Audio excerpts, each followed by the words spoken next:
जय हिंद साथियों, नमस्कार। और मैं इस वेबिनार को शुरू करने से पहले आप सभी को गणेश चतुर्थी की बहुत बहुत शुभकामनाएं। आज जहां समाज में निर्माण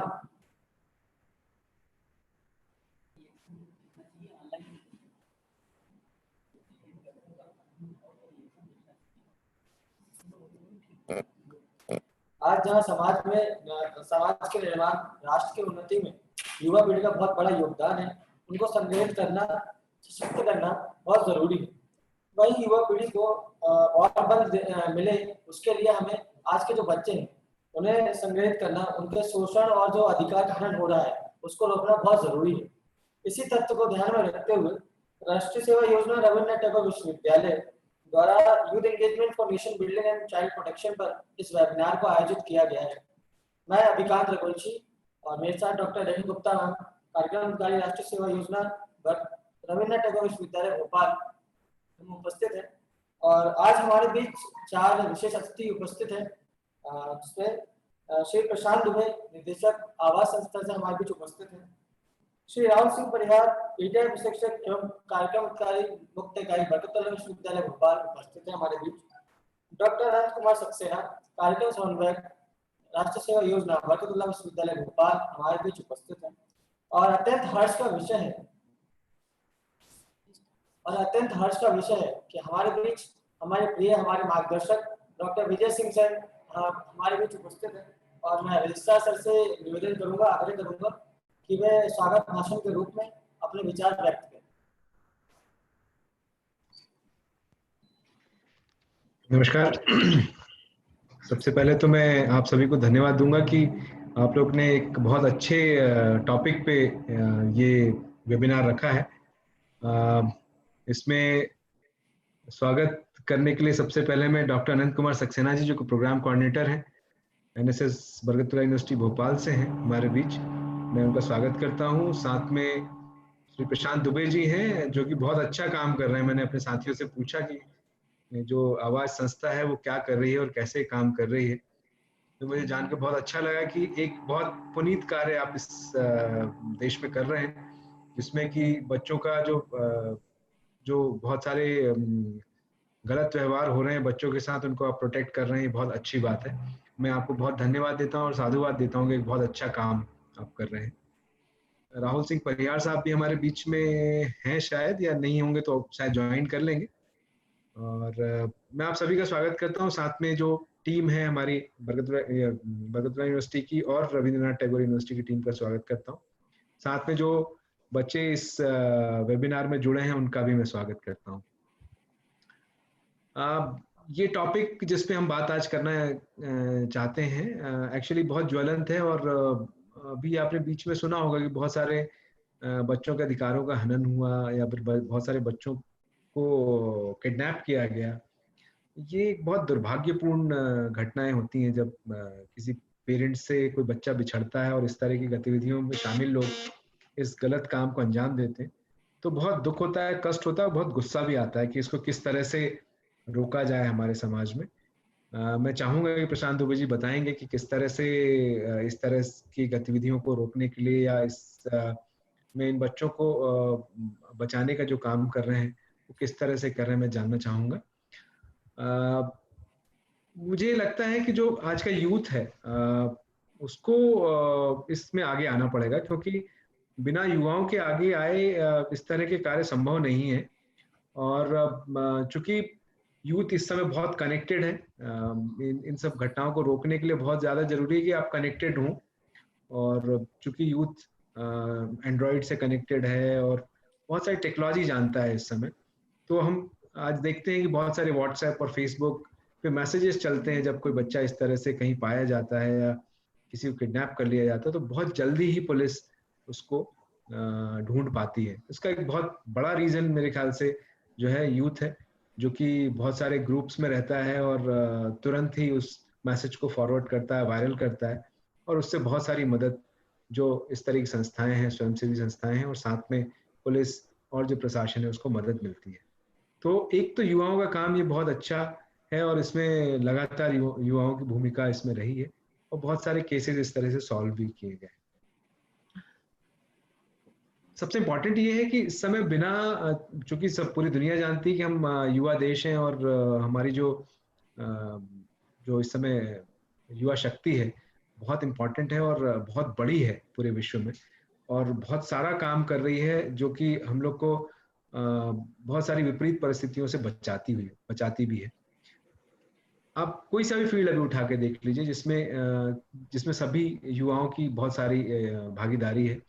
और हमारे माननीय प्रधानमंत्री जी ने भी इस समय बहुत सारे चीज़ों का आह्वान किया जिसमें युवाओं की सहभागिता बहुत ज़रूरी है। जैसे कि अगर आप बहुत रीसेंट एग्जांपल है कि हम टेक्नोलॉजी पे काम करें, और बहुत सारे ऐप्स जो कि चाइनीज़ ऐप थे उनको हमने बंद किया।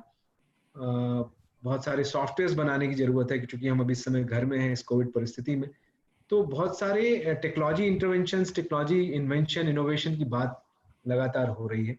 और मुझे लगता है कि ये युवा ही है जो कि इसको पूर्ण कर पाएगा, क्योंकि उसके पास टेक्नोलॉजी है, साधन है, उसके पास समझ है, और सभी को वो बहुत अच्छे से विश्व को देख पाता है।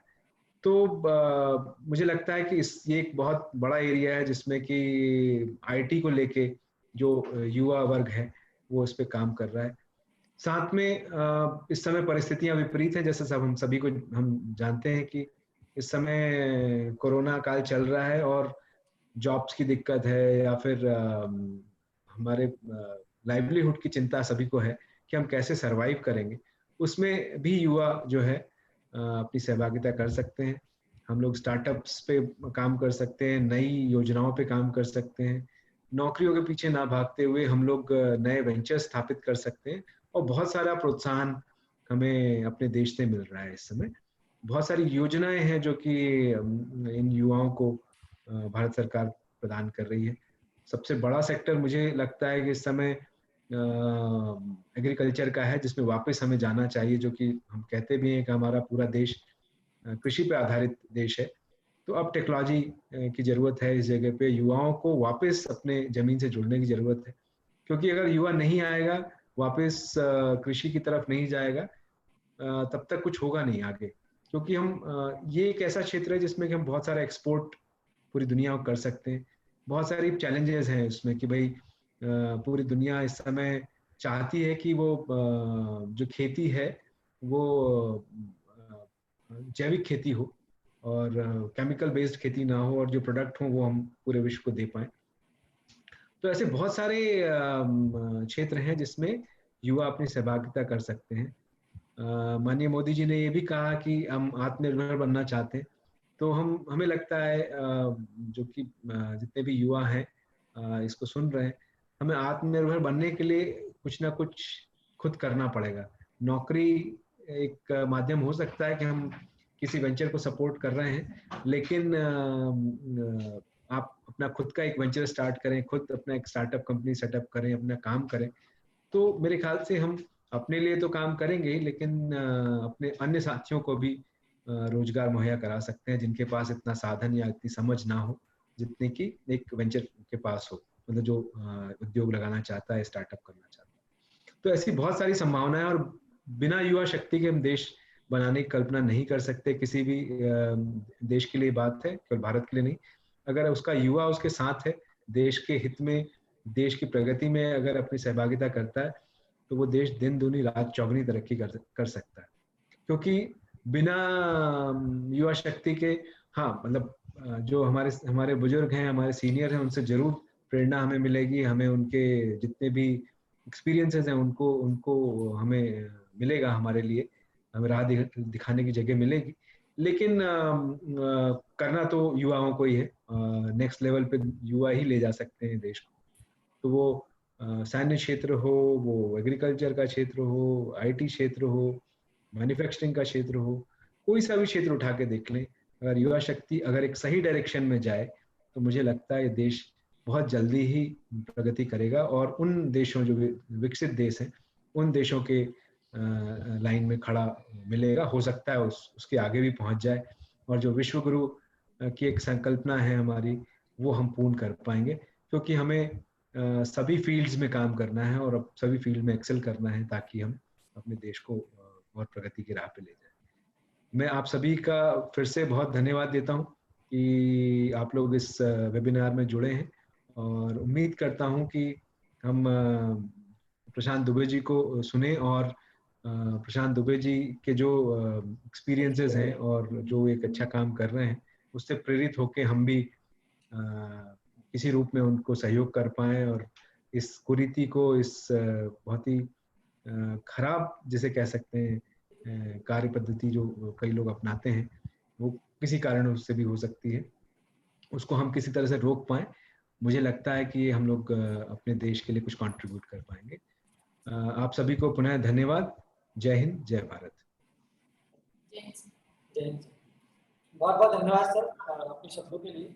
और सर हम जब इस टॉपिक के बारे में सोच रहे थे और हम सोच रहे थे कि कैसा वेबिनार किया जाए कि जो हमारे आज के युवा के लिए या सभी जो वॉलंटियर्स हैं या स्टूडेंट्स हैं उनके लिए बहुत बेहतरीन ये वेबिनार हो सके।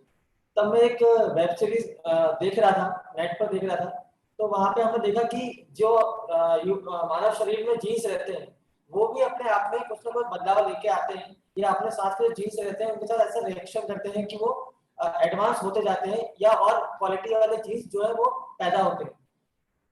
तो मुझे फिर ख्याल आया कि हमारा युवा भी ऐसा कर सकता है अगर वो आने वाले जो बच्चे हैं, जो आने वाले चिल्ड्रंस हैं, अगर उनको प्रोटेक्ट करते हैं, उनके अधिकारों की रक्षा करते हैं या उनके लिए काम करते हैं, तो एक तरीके से अपनी जीन्स की क्वालिटी और बेटर करते जा रहे हैं ताकि वो जैसे हम लोग अभी एनएसएस में अगर काम करते हैं तो सर हमें सिखाते हैं कि अगर आप कर रहे हो तो आप आने वाले वॉलंटियर्स को भी जगह दो, उनको सिखाओ। तो वही चीज मैंने सोचकर ये टॉपिक हम लोगों ने सिलेक्ट किया।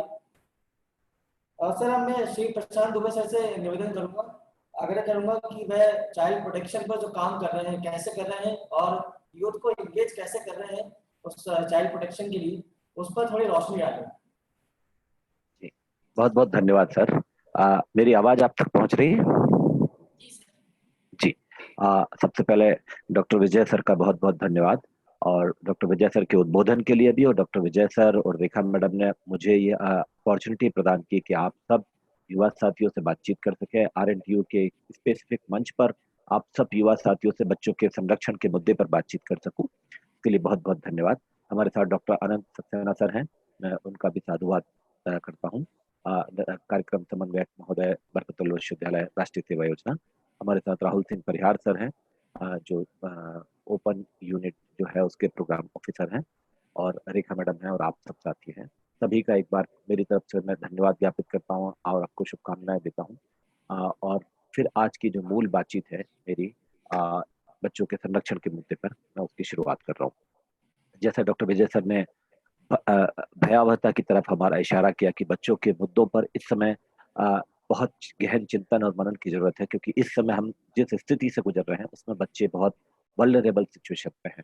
और आप सब युवा साथी भी जान रहे हैं, बाकी जितने साथी हमारे साथ जुड़े हैं, आप सब जान रहे हैं कि कोविड के दौर में बच्चों पर और विपरीत प्रभाव पड़े हैं। यदि आप कोविड के बाद यदि हम अभी चौक चौराहों पर निकल रहे हैं तो हम देख रहे हैं कि बच्चों की संख्या चौक चौराहों पर ज्यादा बड़े पैमाने पर बढ़ी है, क्योंकि वो बच्चे जिनके परिवारों में शायद उपयुक्त उनके पास रोजगार के मौके नहीं रहे इस कोविड समय में, वो बच्चे ज्यादा से ज्यादा संख्या में फिर से सड़कों पर आए हैं। बच्चे स्टेशन पे फिर से दिखने लगे हैं, भले ही चाहे ट्रेन नहीं चल रही, लेकिन बच्चे स्टेशन के आसपास हैं, बच्चे सड़कों पर हैं। और ऐसे बच्चे, ऐसे बच्चों को फिर मेरी और आपकी तरफ वो देख रहे हैं, और ऐसे बच्चों को मेरी और आपकी बहुत जरूरत है। साथ ही इससे पहले कि मेरी पूरी बातचीत में शुरू करूं, मैं आप सब युवा साथियों से जानना चाहता हूं कि हमारे यहाँ पर बच्चों की क्या स्थिति है। हम किसको बच्चा मानते हैं, ये हमारे यहाँ एक बड़ा मतलब दुर्भाग्य है ये, जिसको कि हम अभी तक बच्चों की परिभाषा पर एक राय नहीं बना पाए हैं। और अधिकांश समय में जब हम बातचीत करते हैं कि बच्चा किसको बोले, तो हम कई बार इस स्थिति में नहीं समझ पाते हैं कि बच्चा यानी क्या। तो मैं कुछ साथियों से जरूर आमंत्रित करता हूं कि यदि आप चैट बॉक्स में लिख सके कि हम बच्चा किसे मानते हैं, क्योंकि हमारी जो पूरी बातचीत है वो बच्चे के इर्द गिर्द है, लेकिन हम ये तो माने कि बच्चा किसको बोलते हैं। तो कोई साथी इस पर जवाब दे सकता है, बच्चा किसे मानते हैं, किसे कहें बच्चा, जिसके ऊपर हम आज पूरी बातचीत कर रहे हैं। आप लोग इस पे लिख सकते हैं।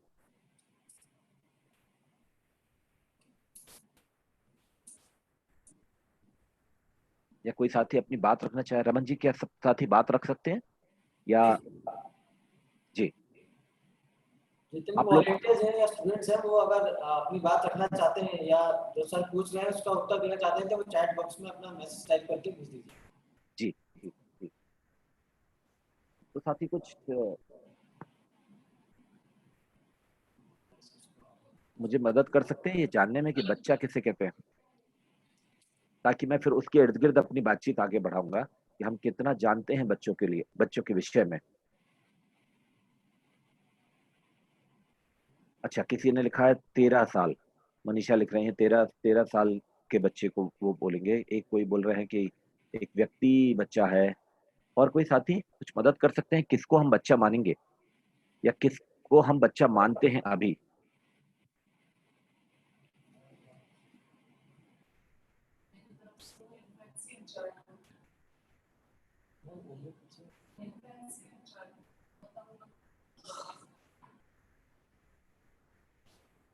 सर अच्छा, डॉक्टर किरण मिश्रा मैडम बोल रही है कि इन्फेंशियल चाइल्डहुड को बच्चा माना जाता है।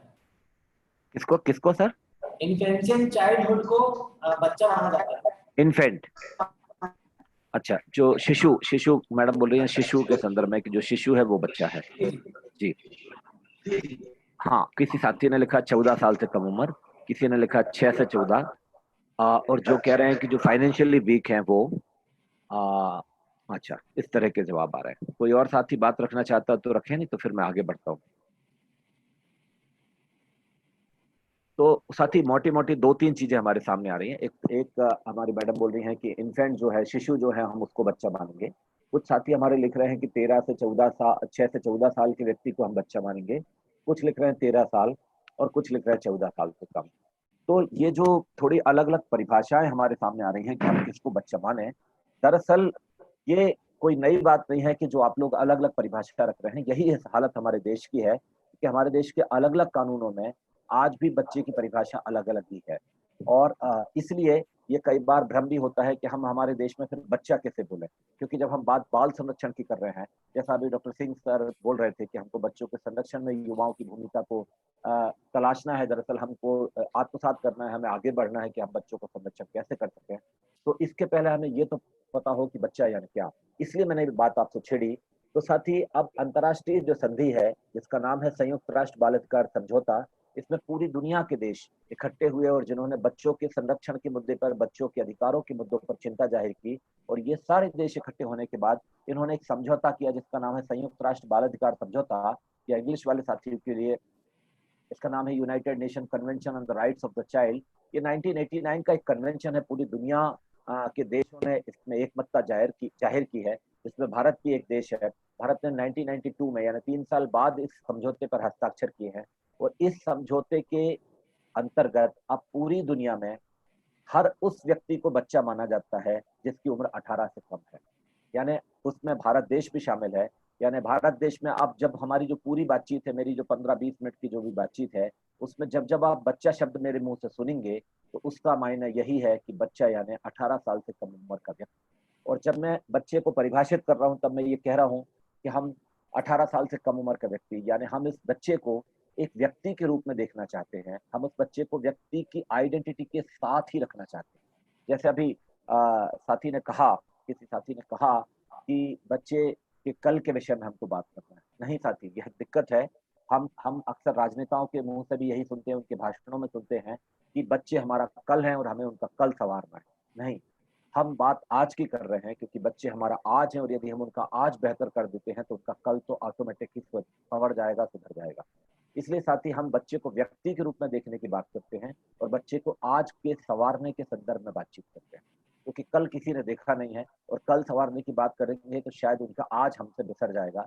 और आप सब जानते ही हैं कि बहुत सारे बच्चे हमारी धरती पर, हमारे भारत में, हमारे मध्य प्रदेश में और हमारे भोपाल में ऐसे हैं जो संयोग से या दुर्योग से अपना बचपन नहीं जी पाते। अभी आप देखेंगे कि हम में से कई साथी ऐसे हैं जो अलग अलग तरह के खेलों पर बातचीत करते हैं। उनको लगता है हमने ये खेल भी बचपन में खेला, हमने ये खेला है। आप अक्सर फेसबुक पोस्ट देखेंगे, इंस्टाग्राम पोस्ट देखेंगे, उसमें लिखते हैं कि यार हमें बचपन के वो दिन लौटा दी जाए। एक जगजीत सिंह की एक गजल भी है कि वो कागज की कश्ती, वो बारिश का पानी। लेकिन इसी दौर में जब हम वो गजल सुन रहे होते हैं तभी हमारे सामने बच्चों की वो स्थितियां भी हैं जिसमें बच्चे कई बार अपने बचपन को नहीं जी पाते।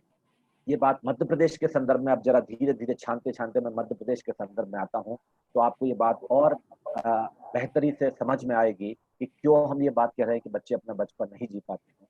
जिस मध्य प्रदेश में बैठकर आज हम ये सेमिनार, महत्वपूर्ण सेमिनार कर रहे हैं, मैं आरएनटीयू को बहुत बधाई देना चाहता हूँ कि आपने बच्चों के संरक्षण के मुद्दे को अपनी महत्वपूर्ण परिचर्चा में शामिल किया। जब हम ये बातचीत कर रहे हैं, इस समय हमारे मध्य प्रदेश की इन्फेंट मोर्टिलिटी रेट, हमारी मैडम ने इन्फेंट शब्द का जिक्र किया, इसलिए मैं कह रहा हूँ, जो युवा साथी नहीं समझते मैं उनको बताना चाहता हूँ। इन्फेंट यानी शिशु मृत्यु दर, यानी हमारे मध्य प्रदेश में यदि 1000 शिशु जन्म लेते हैं तो उसमें से 54 शिशु ऐसे हैं जो अपना पहला बर्थडे सेलिब्रेट नहीं कर पाते। अब सुनने में तो थोड़ा ऐसा लगता है कि यार 1000 शिशु हैं, उसमें से 54 ही तो ऐसे हैं जो अपना पहला बर्थडे सेलिब्रेट नहीं कर पाते, और इतना बड़ा मध्य प्रदेश है, उसमें 54 की कोई बिसात नहीं। लेकिन साथ ही जब हम इसे एब्सोल्यूट नंबर में कन्वर्ट करते हैं, जब आप इसे वास्तविक संख्या में दर्ज देखते हैं, तो आपको पता चलता है कि इस मध्य प्रदेश में 1.5 लाख के आसपास शिशु ऐसे हैं जो 1 साल से कम उम्र के, जो अपना पहला बर्थडे सेलिब्रेट नहीं कर पाते। और तब हमें बच्चों के अधिकारों पर संजीदा होने की जरूरत लगती है, तब हमें समझ में आता है कि बच्चों के अधिकारों पर हम क्यों संजीदा हों। क्योंकि यदि 1.5 लाख शिशु अपना पहला बर्थडे सेलिब्रेट नहीं करा रहे हैं, तो हमें यह हमारे लिए चिंता का विषय होना ही चाहिए, और निश्चित है तभी आप सब साथी इस तरह के सेमिनार में जुड़े हैं। मैं जरा इसके आगे बढ़ता हूँ। यदि हम 5 साल के कम उम्र के बच्चों की मृत्यु दर को देखेंगे, ये 5 साल के बच्चे, 2,57,000 बच्चे मध्य प्रदेश में हर साल अपना 5वें बर्थडे तक नहीं पहुंच पाते। और ये क्यों है साथी? इनको साफ पानी का अभाव, कई बार स्वास्थ्य सेवाओं का अभाव, कई बार माताओं को डिलीवरी के समय जो उचित एंटीनेटल चेकअप मिलने हैं वो नहीं मिल पाते हैं। कई बार किशोरी साथियां जो है वो खून की कमी का शिकार हैं और वो खून की कमी से जूझ रही हैं। कई बार पर्याप्त पोषण का अभाव है। ये कुछ चीजें ऐसी हैं जिसके चलते ये बच्चे इतने बड़ी पैमाने पे मेरे और आपके बीच में से हर साल खत्म हो जाते हैं, और इनको मैं और आप मिलकर, सरकारों के साथ कांधे से कांधा मिलाकर, मैं और आप इन बच्चों को भरने रोक सकते हैं। क्योंकि जिस समझौते की मैंने बातचीत की, वो समझौता है संयुक्त राष्ट्र बाल अधिकार समझौता, जिसमें बच्चों के 4 प्रमुख महत्वपूर्ण अधिकारों को डिफाइन किया गया है। और पहला अधिकार ये होता जीवन का अधिकार, यानी बच्चे जो इस जमीन पर आए हैं, धरती पर आए हैं, तो बच्चे कम से कम जी सके।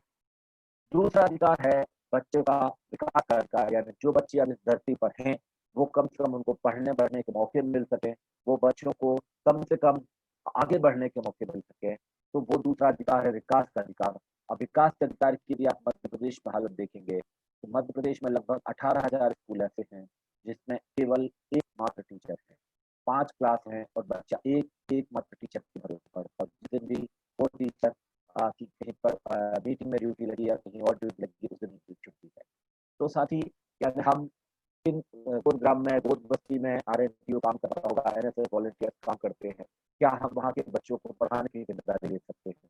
या हम उन बच्चों के साथ स्कूलों में टीचर्स के साथ बातचीत करके उन बच्चों की जो पढ़ाई का मामला है उसको कैसे सुगम बना सकते हैं, वो भी हम एक नजर में देखते हैं।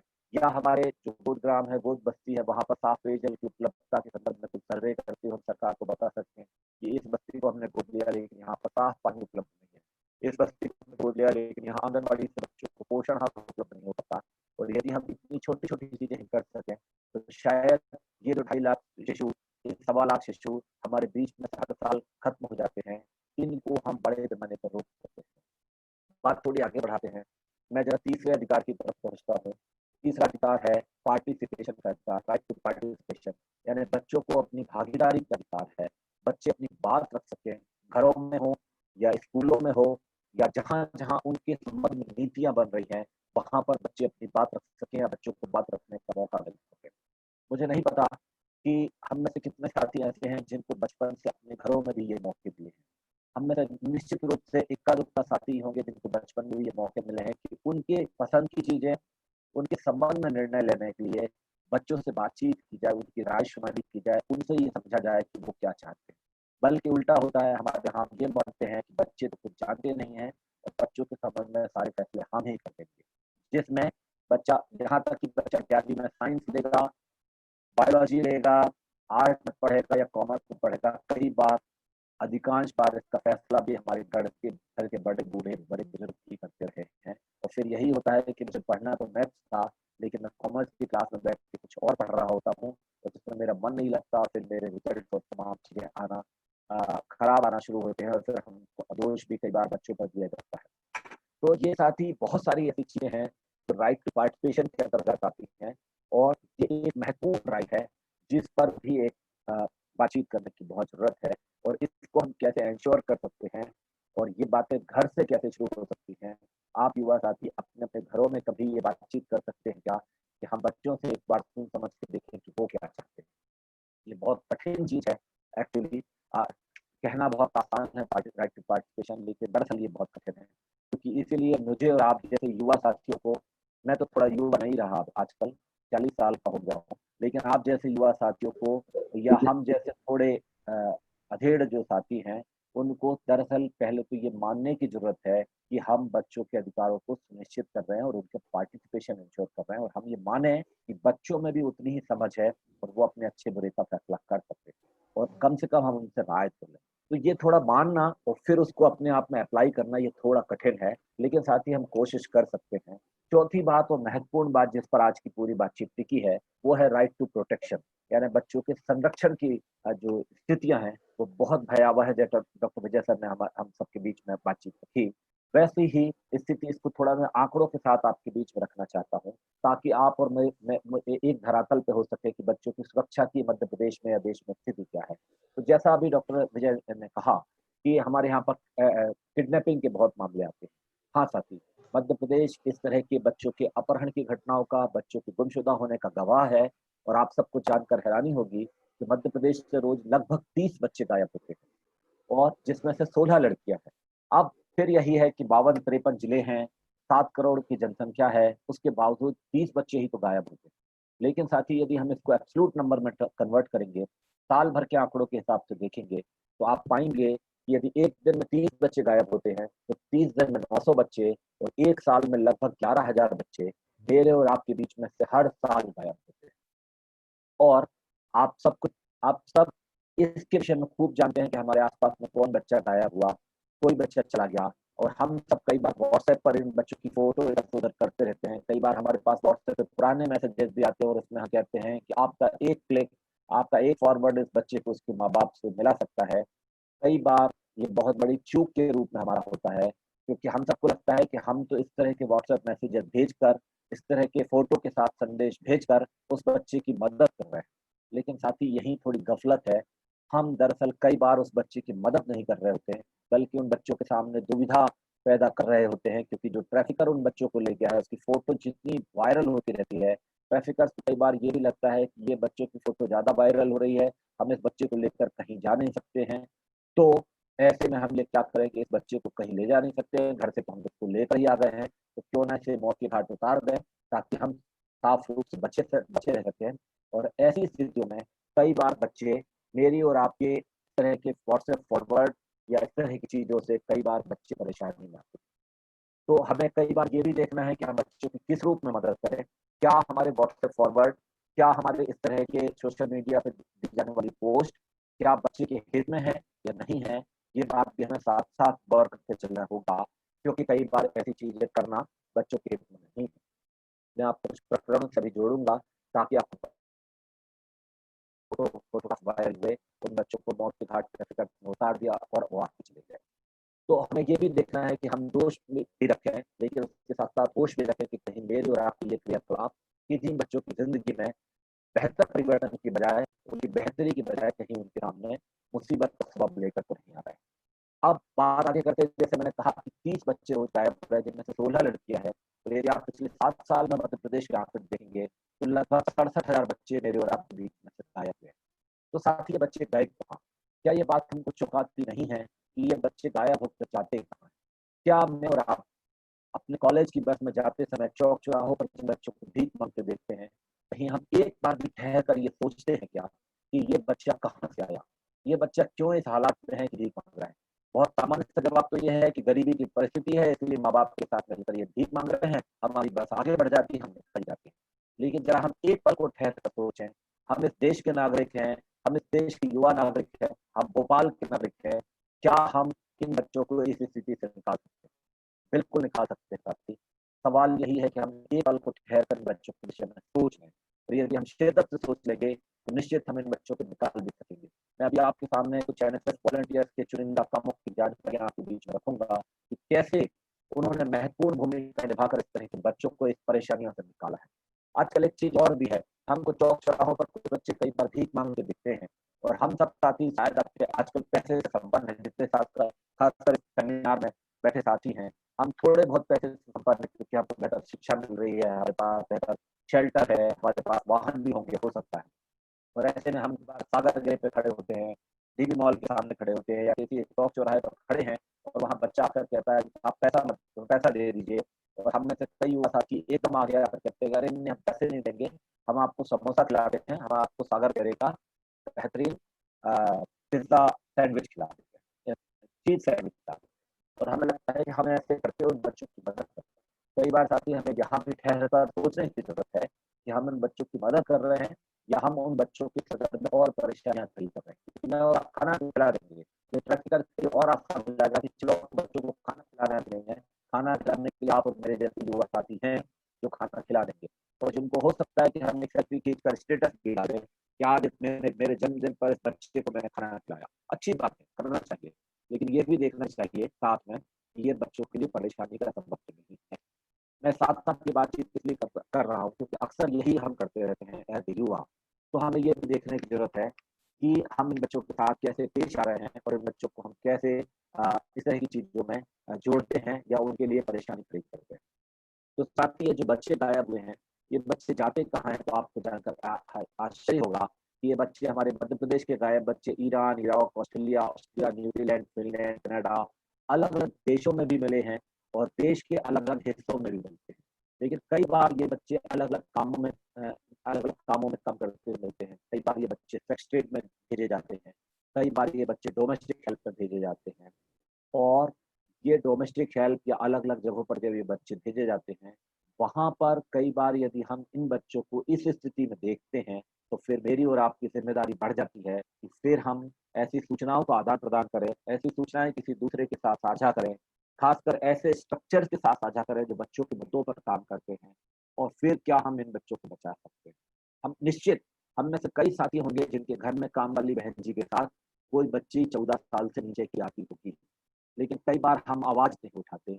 हम ये नहीं कहते कि बहन जी हम आपसे काम नहीं कराएँगे क्योंकि आपके साथ छोटे बच्चे को आप लेकर आते हैं, इस बच्चे को मत लेकर आइए।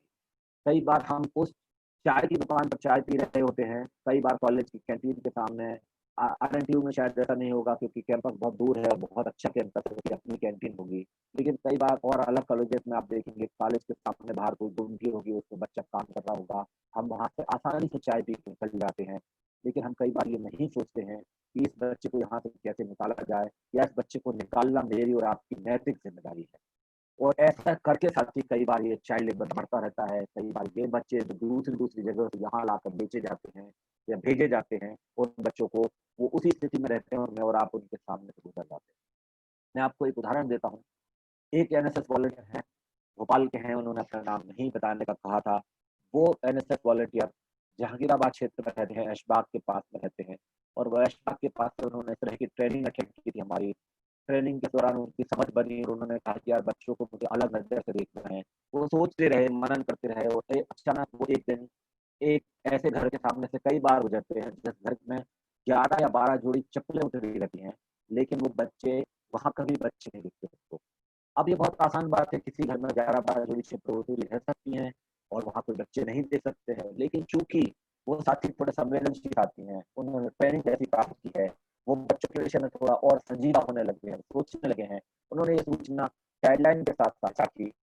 चाइल्डलाइन और बाकी कई टीम, जो पुलिस की टीम, चाइल्डलाइन की टीम, चाइल्ड लेबर लेबर की टीम, ये सारी टीम इकट्ठी हुई, और वो बच्चे ने बार-बार ये भी कहा कि मेरी पहचान सुरक्षित रखी जाए, यानी मेरी पहचान किसी से साझा नहीं की जाए कि प्रशांत दुबे नाम के व्यक्ति ने ये सूचना आपको दी। तो ये चाइल्डलाइन है, और उन्होंने उनको भरोसा दिलाया कि आपका नाम, आपका पता ठिकाना कहीं नहीं जाएगा, आपका फ़ोन नंबर भी कहीं नहीं जाएगा, आप सूचना दीजिए। उन्होंने सूचना दी। आपको जानकर हैरानी होगी कि इसी भोपाल के ऐशबाग क्षेत्र से जो 13 बच्चे फिर वो उस घर से निकाले गए, वो बच्चे बॉटल्स में एसिड भरने का काम करते थे, और वो बच्चे को बिहार के अररिया, सीवान और अलग-अलग 2-3 जिलों से यहाँ पर लाया गया था, और उनके घरों में उनके माँ-बाप को ये कहा गया था कि बच्चे भोपाल में मदरसे में पढ़ने के लिए उनको ले जा रहे हैं, और हर हफ्ते उन बच्चों की बातचीत भी कराई जाती थी उनके घर में। लेकिन जब बातचीत होती थी उस समय कोई व्यक्ति बंदूक या चाकू लेकर उनके सामने बैठता है और बोलता है कि तुम अपने घर में कहो कि हमारी पढ़ाई ठीक चल रही है, हम यहाँ बेहतरी से हैं। और ये 3 साल से ये सिलसिला चल रहा था और बच्चे यहीं थे, लेकिन उस एक वॉलंटियर की मदद से, उस एक व्यक्ति की मदद से ये बच्चे बाहर निकाले जा सकते हैं। केवल, फिर से दोहरा रहा हूँ, केवल अपने आस-पास को थोड़े संजीदा ढंग से देखने की ज़रूरत है। और खासकर बच्चे जब इस तरह की परेशानी की स्थिति में हैं, तो उनको उनके हिसाब से ही देखने की बहुत ज़रूरत है। एक अब मैं एक एक उदाहरण और आपको देना चाहता हूँ। एक एनएसएस वॉलंटियर से और सूचना मिलती है, जब चूँकि बच्चों की गुमशुदा होने की बात हो रही है, बच्चों की ट्रैफिकिंग की बातचीत हो रही है, अपहरण की बातचीत हो रही है। तो यही एक उदाहरण और आपको देना चाहता हूँ कि एक वॉलंटियर हैं, एनएसएस के वॉलंटियर युवा साथी हैं, उन्होंने इस तरह की ट्रेनिंग अटेंड की थी पिछले साल हम लोगों की। हम अक्सर कैंप में राहुल सर और सक्सेना सर के मार्फत अलग-अलग जगह पर हम यूनिट कैंप में जाते हैं, बातचीत करते हैं युवा साथियों से। वो हमारे कैंप में थे, उन्होंने इस तरह की ट्रैफिकिंग की स्थितियों को समझा था।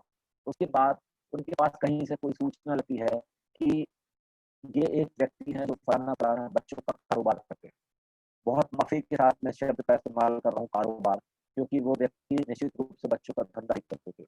और वो युवा साथी ने हमको सूचना दी कि एक व्यक्ति हैं, जो बच्चों का धंधा करते हैं, बच्चों को बेचते हैं। और हमको सूचना दी और उन्होंने कहा कि मैं ये सूचना और कहीं नहीं दे सकता हूँ, लेकिन मुझे लगता है कि आपसे साझा करनी चाहिए। ये बिल्कुल सही खबर है, क्योंकि मेरे किसी रिलेटिव ने भी इनका बच्चा खरीदा है। बस यहाँ उनकी भूमिका खत्म हो गई। उन्होंने हमको नंबर उपलब्ध कराए, साथ ही उस व्यक्ति से हमने लगभग 6 महीने तक बातचीत की, जिसका नंबर हमारे उस युवा वॉलंटियर साथी ने उपलब्ध कराया। 4 महीने तक वो व्यक्ति हमेशा ये स्वीकार नहीं करते रहे कि वो बच्चों का कोई धंधा करते हैं। चौथे महीने उन्होंने कहा, यार आप बहुत पीछे पड़ रहते हैं और आप एक काम करिए, मैं आपको कुछ बच्चों की फ़ोटो भेजता हूँ, आप उसमें से किसी बच्चे को तय कर लीजिए, उसके बाद हम उसका पैसा देते हैं। साथियों, आप सबको जानकर हैरानी होगी कि अगले 2 महीने में उस व्यक्ति ने हमको 16 बच्चों की फ़ोटो भेजी, जिसमें से एक बच्चा हमने तय किया। और चूँकि मैं पुलिस का ट्रेनर हूँ, पुलिस के साथ काम करता हूँ, मैंने पुलिस को ये पूरी बातचीत शेयर की।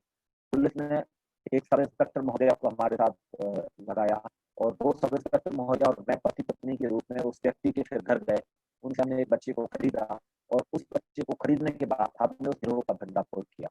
आप सबको जानकर हैरानी होगी कि एक युवा साथी की इस सूचना के बाद जिस गिरोह का हमने भंडाफोड़ किया, उस गिरोह से अभी तक हम 107 बच्चे निकाल चुके हैं, जो उन्होंने 5 राज्यों में बेचे थे। और इस पूरे गिरोह में 28 लोग शामिल हैं, जिसमें से एमबीबीएस डॉक्टर्स भी शामिल हैं। और जो व्यक्ति जिससे हमने बच्चा खरीदा था, वो पेट्रोल पंप के मालिक हैं और वो इस प्रोफाइल के हैं कि इतने बड़ी प्रोफाइल के बाद भी वो बच्चे बेचने का कारोबार करते हैं। ये साथी मैं इसलिए आपसे ये कहानियाँ शेयर कर रहा हूँ, क्योंकि ये एक युवा साथी की पहल पर हम इतने बड़े रैकेट का भंडाफोड़ कर। और इसमें क्या हुआ, उस युवा साथी की पहचान सार्वजनिक नहीं हुई। मैं आज भी उनका नाम किसी आपके सामने नहीं रख रहा हूँ, कभी भी नहीं रखूँगा, क्योंकि उस युवा साथी ने तय किया है कि उसकी पहचान सार्वजनिक नहीं की जाए। तो हम सबकी ये नैतिक ज़िम्मेदारी भी है कि हम उसकी पहचान सार्वजनिक ना करें। लेकिन उस युवा साथी ने नाकाम कर दिया, क्योंकि उसने अपने आस-पास बच्चों की स्थितियों को समझा, देखा और उसने अपने तरीके से एक्ट किया और इस बच्चों को अ, बाहर निकालने में मदद की। आज 107 बच्चे फिर से अपने माँ-बाप के पास पहुँच पाए, फिर से अपने माँ-बाप की, जो माँ-बाप 3-3 साल से 2-2 साल से परेशान थे कि उनके बच्चे उनके घर के सामने से खेलते हुए कहीं चले गए, गुम गए। दरअसल वो गुमे नहीं थे, गुमाए गए थे और वो बच्चे वो बच्चे वापस अपने घरों में अपने माँ-बाप के पास पहुँच गए। ये एक युवा साथी का एक बहुत महत्वपूर्ण कॉन्ट्रिब्यूशन हो सकता है इस राष्ट्र के निर्माण में, बच्चों की बेहतरी में, बच्चों के संरक्षण। और साथ ही बहुत सारी कहानियाँ हैं। अब पिछले हफ्ते ही हम लोगों ने एक रैकेट बस्ट किया है, जो रैकेट दरअसल अलग-अलग आदिवासी जिलों से चलता था। तो उसमें कुछ महिलाएँ हैं जो बच्चों को, खासकर 14 साल की, 13 साल की बच्चियों को वहाँ से निकालती हैं अपने घरों से और उनको किसी ऐसे व्यक्ति के साथ शादी करती हैं, सो कॉल्ड शादी, कथित रूप से शादी, जिनकी उम्र ज़्यादा हो गई है, जो जिनकी शादियाँ नहीं हुई हैं और वो उनको बेचने का काम करती हैं। ऐसी सूचना हमको मई में लगी थी लॉकडाउन के समय कि एक बच्ची मंडला एक जिला है, मध्य प्रदेश का ट्राइबल जिला है, वहाँ से बच्ची गायब हुई है और जो महिला उसको लेके गई उसमें 6 बच्चियों को आस-पास भाग के लेके गया है। और ये सूचना उन्होंने हमसे साझा की उनके माँ बाप ने साझा की कि बच्ची 19 मार्च से गायब हुई है और ये ऐसा लग रहा है कि ये सागर के पास कहीं गई है, बस इतनी सूचना थी। और जो महिला ले जाती है वो कहीं गई है। सागर के एनएसएस वॉलंटियर हैं, पुराने एनएसएस वॉलंटियर हैं, डॉक्टर सक्सेना के साथ उन्होंने काम किया हरदा जिले में, वो वॉलंटियर हैं। उन्होंने कहा कि मेरा नाम पता ठिकाना इसमें नहीं आना चाहिए, लेकिन मैं क्या मदद कर सकता हूँ। वो कहीं सागर में रहते रहे हैं। हमने उनसे कहा कि आपके किसी साथी के मार्फत इस बच्ची को ट्रेस करना चाहते हैं, ये पता ठिकाना है, ये है। उस तरह से वॉलंटियर ने ये मदद कराई कि उस गांव में, सागर के बड़े जिले के भंडार नाम की तहसील के हमने गांव को खोजा, 2.5 महीने तक गांव में विजिट की कि वो बच्ची उस गांव में आई है कि नहीं आई। और आपको जानकर हैरानी होगी कि ये विजिट करने में हम उस घर में पता कैसे लगा है। आपको जानकर हैरानी होगी, उस युवा साथी ने अपने हाथ पर उस गांव में 200 परिवार थे, 200 परिवारों में कोरोना का सर्वे किया ताकि हम ये पता लगा सके कि उस गांव में बाहर से कौन व्यक्ति आया। ऐसे करते करते छानते छानते छानते हम उस घर तक पहुंचे 2 महीने की प्रोसेस में, जिस घर में उस बच्ची को रखा गया था। फाइनली 16 अगस्त को, ये 16 अगस्त 25 अगस्त पर बातचीत कर रहे हैं, पिछले हफ्ते 16 अगस्त को हम उस गांव से जाकर मंडला पुलिस, सागर पुलिस और आवाज की टीम, मैं और हमारे साथी नितेश, हम दोनों ये सब जाकर उस बच्ची को उसी जगह से निकाल पाए। और आज वो बच्ची फिर से अपने घर वापस गई है, जिसको 30,000 रुपए में कथित रूप से बेचा गया था और शादी के लिए। तो ये साथी, ये सूचनाएं बहुत महत्वपूर्ण है। ये सूचनाएं साझा करना एक दूसरे से बहुत महत्वपूर्ण है और एहतियात के साथ साझा करना जरूरी है कि भाई यदि आपको अपनी पहचान सार्वजनिक नहीं करानी है तो बिल्कुल मत कराइए, लेकिन सूचनाएं साझा करिए। मैं एक बात और ये भी कहता हूँ, हो सकता है कि मेरे उद्बोधन के बाद आपको लगे कि बस आज ही एमपी नगर चौराहे से या न्यू मार्केट चौराहे से जाकर बच्चों को रेस्क्यू करना है और अब हम तो समझ गए हैं कि चाइल्ड प्रोटेक्शन क्या है। माफ करिए, हमारा कतई आशय नहीं है कि आप इस तरीके से सीधे मैदान में कूदें। कूदना भी नहीं चाहिए, क्योंकि ये जो ट्रैफिकिंग का गिरोह है, ये जो इस तरह के गिरोह है जो बच्चों से भीख मंगवाते हैं या बच्चों को इस तरह से उपयोग करते हैं, ये बहुत सशक्त गिरोह है, बहुत क्लियर कट है, बहुत पावरफुल लोग हैं। तो हमको इससे इस तरीके से नहीं जूझना है, बल्कि हमारे पास मैकेनिज्म है, उन मैकेनिज्म के थ्रू भी हम काम कर सकते हैं। जैसे आप सबको पता ही होगा, लेकिन फिर भी मैं दोहराना चाहता हूँ, यहाँ पर एक नंबर है, वो उल्टी गिनती है 1098। ये चाइल्ड लाइन का नंबर है, ये 24x7 हेल्पलाइन है, ये मिनिस्ट्री ऑफ होम अफेयर्स की हेल्पलाइन है। और इसमें भोपाल में भी चाइल्ड लाइन है। आप लोग जिन जिन जिलों से होंगे, लगभग सब जिलों में चाइल्ड लाइन है। आपको 1098 पर सूचना देनी है और 1098 पर आप किसी बच्चे को विपरीत स्थिति में देखते हैं, आप किसी बच्चे को ऐसी स्थिति में देखते हैं वो भीख मांग रहा है, ऐसी स्थिति में देखते हैं कि वो चाइल्ड लेबर कर रहा है, ऐसी किसी भी विपरीत स्थिति में देखते हैं, आप उस बच्चे को 1098 पर बच्चे की सूचना दे सकते हैं। 1098 की टीम आएगी और 1098 की टीम उस बच्चे को वहां से रेस्क्यू करेगी और वो लेकर जाएगी। आप 1098 में आप सूचना दे रहे हैं, निश्चित आप अपने फोन से सूचना देंगे, तो सूचना देते समय आप ये कह दें, यदि आपको पहचान सार्वजनिक नहीं करनी है तो आप उसमें कह दें कि मेरी पहचान सार्वजनिक न की जाए। तो मैं आपको भरोसा दिलाता हूँ कि इस तरह की हेल्पलाइन है, चाइल्ड हेल्पलाइन, उसमें आपकी पहचान कभी सुरक्षित, कभी भी असुरक्षित नहीं होगी, वो सुरक्षित रखी जाएगी और आपको कभी कोई खतरा नहीं हो सकता इस तरह की स्थिति। तो ये जो स्ट्रक्चर है साथी, हमें इसका उपयोग करना चाहिए और एकदम खुद सिंगल बन के हम नहीं आ सकते। मैं आपको लग रहा होगा कि खुद गए हैं और हमसे बात कर रहे हैं कि सिंघम बन के आए। मैंने साथी पिछले 15-16 साल, बल्कि 20वां साल मेरा चल रहा है, तब मैंने बच्चों के अधिकारों को समझा है, बच्चों के साथ काम किया है। मेरे 20 साल के अनुभव के बाद आज मैं इस तरह की स्थितियों में जाने के लिए तैयार हूँ, क्योंकि मैंने ट्रैफिकिंग के 2 समझे हैं, मैं पुलिस का ट्रेनर हूँ, पुलिस मुझे सीधे रूप से मदद कर सकती है, लेकिन ये युवा साथियों के साथ ये स्थितियाँ नहीं है। इसलिए मैं आपको फिर दोहरा रहा हूँ, आपको रोक भी रहा हूँ कि आप मदद जरूर करिए, लेकिन अपनी सीमाओं में, अपनी क्षमताओं के साथ ही। आगे बढ़ते हैं, तो जब हम बच्चों के गुमशुदा होने की इस तरह की बातचीत कर रहे हैं, वैसे ही एक और चीज है, वो है चाइल्ड मैरिज। बड़े पैमाने पर बच्चों की शादियां होती हैं और ये बच्चों की शादियां बच्चों के पूरे अधिकारों का हनन करती हैं। और इसमें एक कानून कहता है कि 18 साल से कम उम्र की लड़की की शादी या 21 साल से कम उम्र के लड़के की शादी कानून अपराध है। यदि ऐसी कोई सूचना हमको मिलती है तो हम उसको साझा कर सकते हैं। और यदि आप ये साझा सूचना करते हैं, आप 10वां पर इसकी सूचना दे सकते हैं, आप 100 डायल पर इसकी सूचना दे सकते हैं, आप हमें भी बता सकते हैं। मैं मेरा नंबर बाद में आपको शेयर करूंगा ताकि आप लोगों को भी ऐसी सूचना मिलती है, आपको लगता है कि विश्वास में वो सूचना आप उससे शेयर कर सकते हैं, आप जरूर करिए। और आपको भरोसा दिलाते हैं, आवाज की पूरी टीम, हमारे साथ जितने जुड़े साथी हैं, वो आपकी पहचान कभी भी सार्वजनिक नहीं होने देंगे। कि हम सब बच्चों के अधिकारों के लिए प्रतिबद्ध संस्थान है और हम चाहते हैं कि यदि युवा साथी आगे आते हैं तो वो उनको साथ भी इस तरह की स्थितियां ना हो कि उनकी पहचान सार्वजनिक और वो किसी तरह की दिक्कत ना आए। तो साथ ही चाइल्ड मैरिज भोपाल में 36% चाइल्ड मैरिज होती है, यानी यदि 100 विवाह भोपाल में होते हैं उसमें से 36 विवाह ऐसे हैं जो चाइल्ड मैरिज के रूप में दर्ज होते हैं। तो इसमें भी बहुत सारी युवा साथी अपनी भूमिका निभाते हैं। अभी भोपाल के पास से एक बालमपुर में चाइल्ड मैरिज हुई, बहुत सारी चाइल्ड मैरिज होती है, लेकिन बालमपुर में चाइल्ड मैरिज हुई, उसको हमारे एनएसएस के वॉलंटियर ने हमको फोन किया और उन्होंने कहा कि मैंने समझा था आप लोग स्टेट कैंप में गए थे तो हमने समझा था कि 18 साल से कम उम्र की बच्ची की शादी करने में अपराध है, मेरे यहाँ एक बच्ची की शादी हो रही है, हम बस उन्होंने इतनी सूचना साझा की, नाम पता ठिकाना हमको बताया, इसके बाद हमने उनसे फिर कोई बातचीत नहीं की। जिस दिन हमने उनसे बातचीत की, जिस दिन वो चाइल्ड मैरिज रुक गई और हमने उनको सूचना दी कि आपके द्वारा दी गई सूचना के आधार पर ये चाइल्ड मैरिज रुक गई है, आपको बहुत बहुत धन्यवाद, साधुवाद, और आपका नाम पता ठिकाना हम किसी से साझा नहीं करते। तो साथ ही चाइल्ड मैरिज को हम रोक सकते हैं। ट्रैफिकिंग के तरह के मामले में सूचनाएं हमारे पास आती है, उस सूचना हम एक दूसरे से साझा कर सकते हैं। आप देखेंगे चाइल्ड लेबर बहुत सारे होटल पे, बहुत सारे जगह पे बच्चे काम कर रहे हैं। इसमें भी कानून की समझ में आपको रखना चाहता हूँ। 14 साल से कम उम्र का बच्चा कहीं भी काम नहीं कर सकता है, केवल अपने घरों के काम काज के अलावा। यदि आपको 14 साल से कम उम्र का बच्चा किसी होटल पे, किसी ढाबे में, किसी रेस्टोरेंट में, किसी घरों में काम करते हुए मिल रहा है, तो उसकी सूचना आप और साथी 10 9 पर दे सकते हैं। या अब आपको एक और चीज बता दूं कि अब हर थाने यानी भारत के हर थाने में या मध्य प्रदेश के 1048 थाने में एक ऑफिसर की नियुक्ति है जो शादी वर्दी में रहकर आप बच्चों के साथ बातचीत करते हैं या बच्चों को देखते हैं। उनका नाम है child welfare officer, child welfare police officer.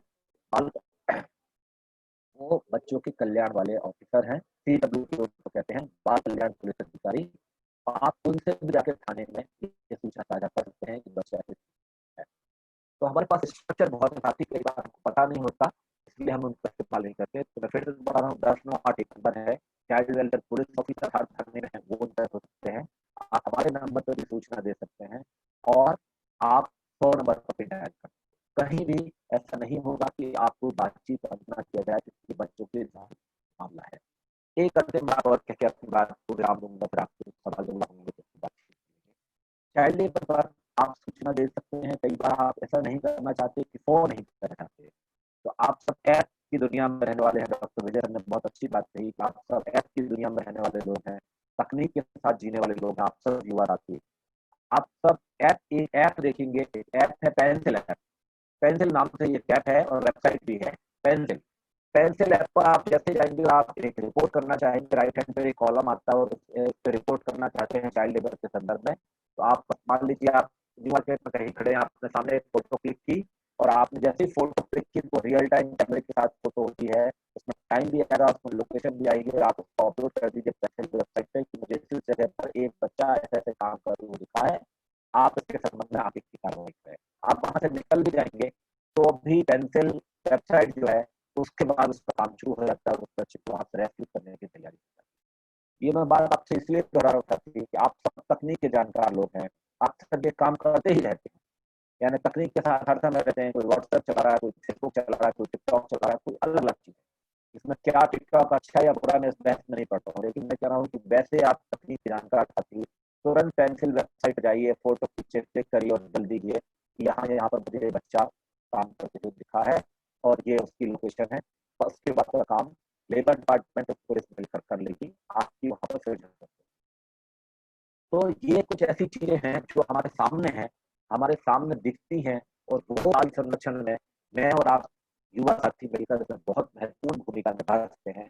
और इसमें हमारे साथ एनएसएस की एक टीम है, पूरी बड़ी टीम है, मध्य प्रदेश में 1,67,000 वॉलंटियर साथी हैं। आप में से कुछ साथी निश्चित ऐसे होंगे जो साथी कहेंगे कि हम इस तरह जमीन पर आकर इस तरह से बच्चों के सूचनाएं साझा नहीं कर सकते हैं, लेकिन आप में से निश्चित कोई साथी कलाकार के रूप में होंगे, कोई बहुत बेहतर गीत रच सकता है जो बच्चों को संरक्षण के लिए देता है, कोई साथी ऐसा होगा जो निश्चित रूप से बहुत अच्छी कविता कहता होगा, वो कोई एक पावरफुल कविता करके 1,67,000 वॉलंटियर तक पहुंचा दे, और वो 1,67,000 वॉलंटियर के पास से निकल कर वो कविता, वो गीत, वो संगीत आपका वो अलग अलग जगह पर कम्युनिटी तक पहुंचे और वो एक अलग जगह से युवा साथियों के मन में और युवा साथियों के साथ साथ समुदाय के लोगों में हमें बच्चों का संरक्षण करना, हमें बच्चों को बचाना। तो साथ ही बहुत सारी स्थितियां हैं, बहुत सारी विधाएं हैं, बहुत सारे मौके हैं जिनका इस्तेमाल करते हुए और आप बच्चों के पक्ष में आवाज बुलंद कर सकते हैं। और आप सबने देखा ही है, आंकड़े बता रहे हैं कि 36% बाल विवाह भोपाल में होते हैं, 30 बच्चे हमारे यहाँ से गायब होते हैं। हम चाइल्ड लेबर की आप बात करें तो हमारे यहाँ पर बड़े पैमाने पर लगभग 6 लाख के आसपास चाइल्ड लेबर, 1.5 लाख के आसपास चाइल्ड लेबर हमारे यहाँ पर मौजूद है। और जो गंभीर स्थितियों में काम करता है, और 6 लाख के आसपास चाइल्ड लेबर मध्य प्रदेश में है जो अलग अलग स्थितियों में काम करता है।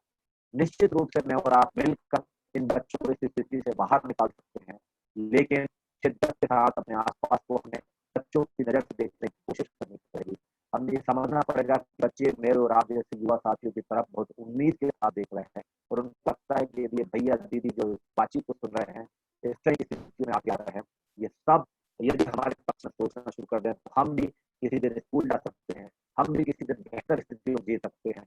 हमें भी, और हाँ, कई बार हमारे सामने एक दुविधा की स्थिति आती है। मेरी अंतिम बात है, दुविधा यह है कि अरे हमने बच्चे को काम से निकाल दिया तो क्या होगा।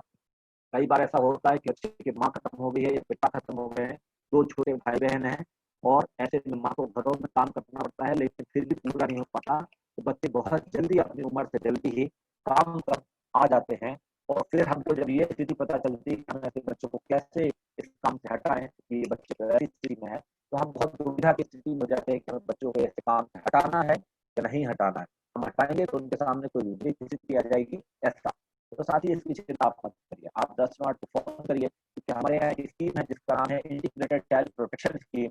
इस स्कीम के तहत ऐसे बच्चे जिनको परिवार में ऐसी स्थिति है जिसके क्योंकि वो यदि कमाते हैं तभी परिवार का खर्चा चलता है, ऐसी स्थिति में बच्चों को 2,000 रुपये प्रति माह, प्रति बच्चा 18 साल की उम्र तक और एक घर में 2 बच्चों तक ऐसी योजनाओं से जोड़ा जा सकता है, ताकि उनको फाइनेंशियल हेल्प भी मिल सके और उसके चलते वो बच्चे अपनी पढ़ाई भी पूरी कर सकें और फाइनेंशियल हेल्प के चलते उनके घर का कामकाज भी चलता रहे और उन बच्चों को काम करना। तो मैं वही कह रहा हूँ कि आप ऐसा मत सोचिए कि अरे फिर हम ऐसे बच्चों को निकाल देंगे तो उनका क्या होगा। सरकार के पास बहुत सारी स्कीम्स हैं, बहुत सारी स्कीम जिनका कई बार पता नहीं है, उस स्कीम के साथ उनको क्लब किया जाएगा। हमारे भारत के हर जिले में CWC है, चाइल्ड वेलफेयर कमेटी। वो चाइल्ड वेलफेयर कमेटी कैसे न कैसे बच्चे का बेहतर पुनर्वास करेगी और उस बच्चे को ऐसी स्थिति से जोड़ेगी जहाँ बच्चे को काम न करना पड़े और उसके अधिकारों को। तो साथ ही मेरी मोटी बातचीत अभी यही है। अभी हम सक्सेना सर को सुनते हैं, राहुल सर को, उसके बाद आपके सवाल जवाब होंगे, तो निश्चित मैं आपके सवाल जवाब को जरूर करूंगा और समय की कमी है तो मैं मेरी बातचीत को विराम देता हूँ। आशा है कि आप तक मेरी बातचीत पहुंची होगी और शायद आपके सामने बच्चों की स्थितियां और किस तरह से हम बच्चों को मदद करते हैं चीज पहुंची होगी। तो मैं मेरी बात को यही विराम देता हूँ केवल अपनी 4 लाइनों के साथ कि बच्चे तो बच्चे होते हैं, ना वे बुरे होते हैं ना वे अच्छे होते हैं, ना वे झूठे होते हैं ना वे सच्चे होते हैं। मत डालिए अपनी उम्मीदों का बोझ बच्चों के नाजुक कांधों पर, क्योंकि ना वे पक्के होते हैं ना वे कच्चे होते हैं, बच्चे तो बच्चे होते हैं। बहुत बहुत धन्यवाद आपका सुनने के लिए और RNTU का, डॉक्टर विजय सरकार, रेखा मैडम का और सभी साथियों का मुझे यह मौका उपलब्ध कराने के लिए कि आप सबसे मैं बच्चों के विषय में बातचीत कर सकूं। बहुत बहुत धन्यवाद। बहुत बहुत धन्यवाद सर। और आज का युवा अगर आज बच्चों के लिए काम करेगा या कार्य करेगा तो निश्चित ही आने वाले भविष्य में ये दोनों एक दूसरे के साथ कंधे से कंधा मिलाकर कार्य करेंगे। और बहुत बहुत धन्यवाद आपके उद्बोधन के लिए। अब मैं श्री राहुल सिंह परिहार सर को आग्रह करूंगा कि वे राष्ट्रीय सेवा योजना कैसे युवा को एक बड़ा मंच प्रदान करती है और समाज में, राष्ट्र में निर्माण करने का मौका देती है, उस पर अपनी विचार रखते हैं।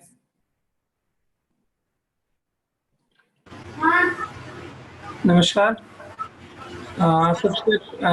सबसे पहले बहुत बधाई और शुभकामनाएं Rabindranath Tagore university NSS unit को कि उन्होंने NSS के साथ काम करने के जो एक नया कॉन्सेप्ट हम लोगों ने लिया, बाल अधिकार और यूथ एम्पावरमेंट। क्योंकि अगर अभी अब सामान्य तौर पे सत्र चल रहा होता तो हम बहुत सारी गतिविधियां कर चुके होते और युवा के सशक्तिकरण के लिए शायद कई आयोजन अपने परिसर में और समुदाय में कर चुके होते हैं।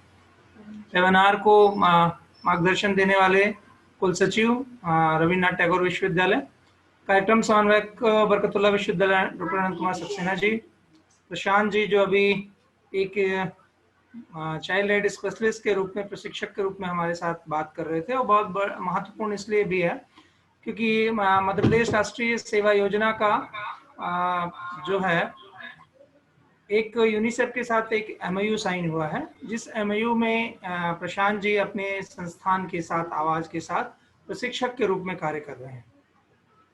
तो आज का जो विषय है यूथ एम्पावरमेंट के साथ साथ बाल अधिकार, बाल संरक्षण।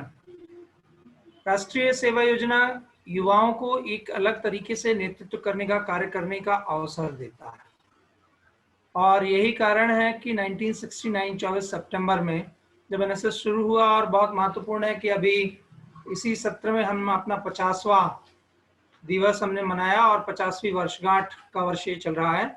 और 50वें वर्ष में हम लोगों को बहुत सारे ऐसे काम करने थे जिससे कि हम नई चीज़ों को दिखा सकें, लेकिन कोरोना काल के कारण शायद बहुत सारी गतिविधियां नहीं आ पाई। लेकिन राष्ट्रीय सेवा योजना से माननीय प्रधानमंत्री भारत सरकार ने जब आह्वान किया, और आप सबको ये विदित है, हमारे इस पूरे सेमिनार में तो बहुत कम लोग जुड़े हैं, लेकिन पूरे देश ने ये देखा कि माननीय प्रधानमंत्री भारत सरकार ने जब आह्वान किया तो उन्होंने दोनों बार राष्ट्रीय सेवा योजना के वॉलंटियर्स को नेतृत्व करने के लिए कहा, क्योंकि उनका कहीं ना कहीं ये मानना था कि NSS का वॉलंटियर जो एक सोच है कार्यों की, जो एक मदद करने का, समुदाय के बीच में जागरूकता का तरीका है, वो NSS कर सकता है। इसलिए उन्होंने NSS के वॉलंटियर से आह्वान किया, और उसी आह्वान पर माननीय मुख्यमंत्री मध्य प्रदेश शासन ने मध्य प्रदेश में तय किया कि राष्ट्रीय सेवा योजना के वॉलंटियर नेतृत्व का कार्य करेंगे।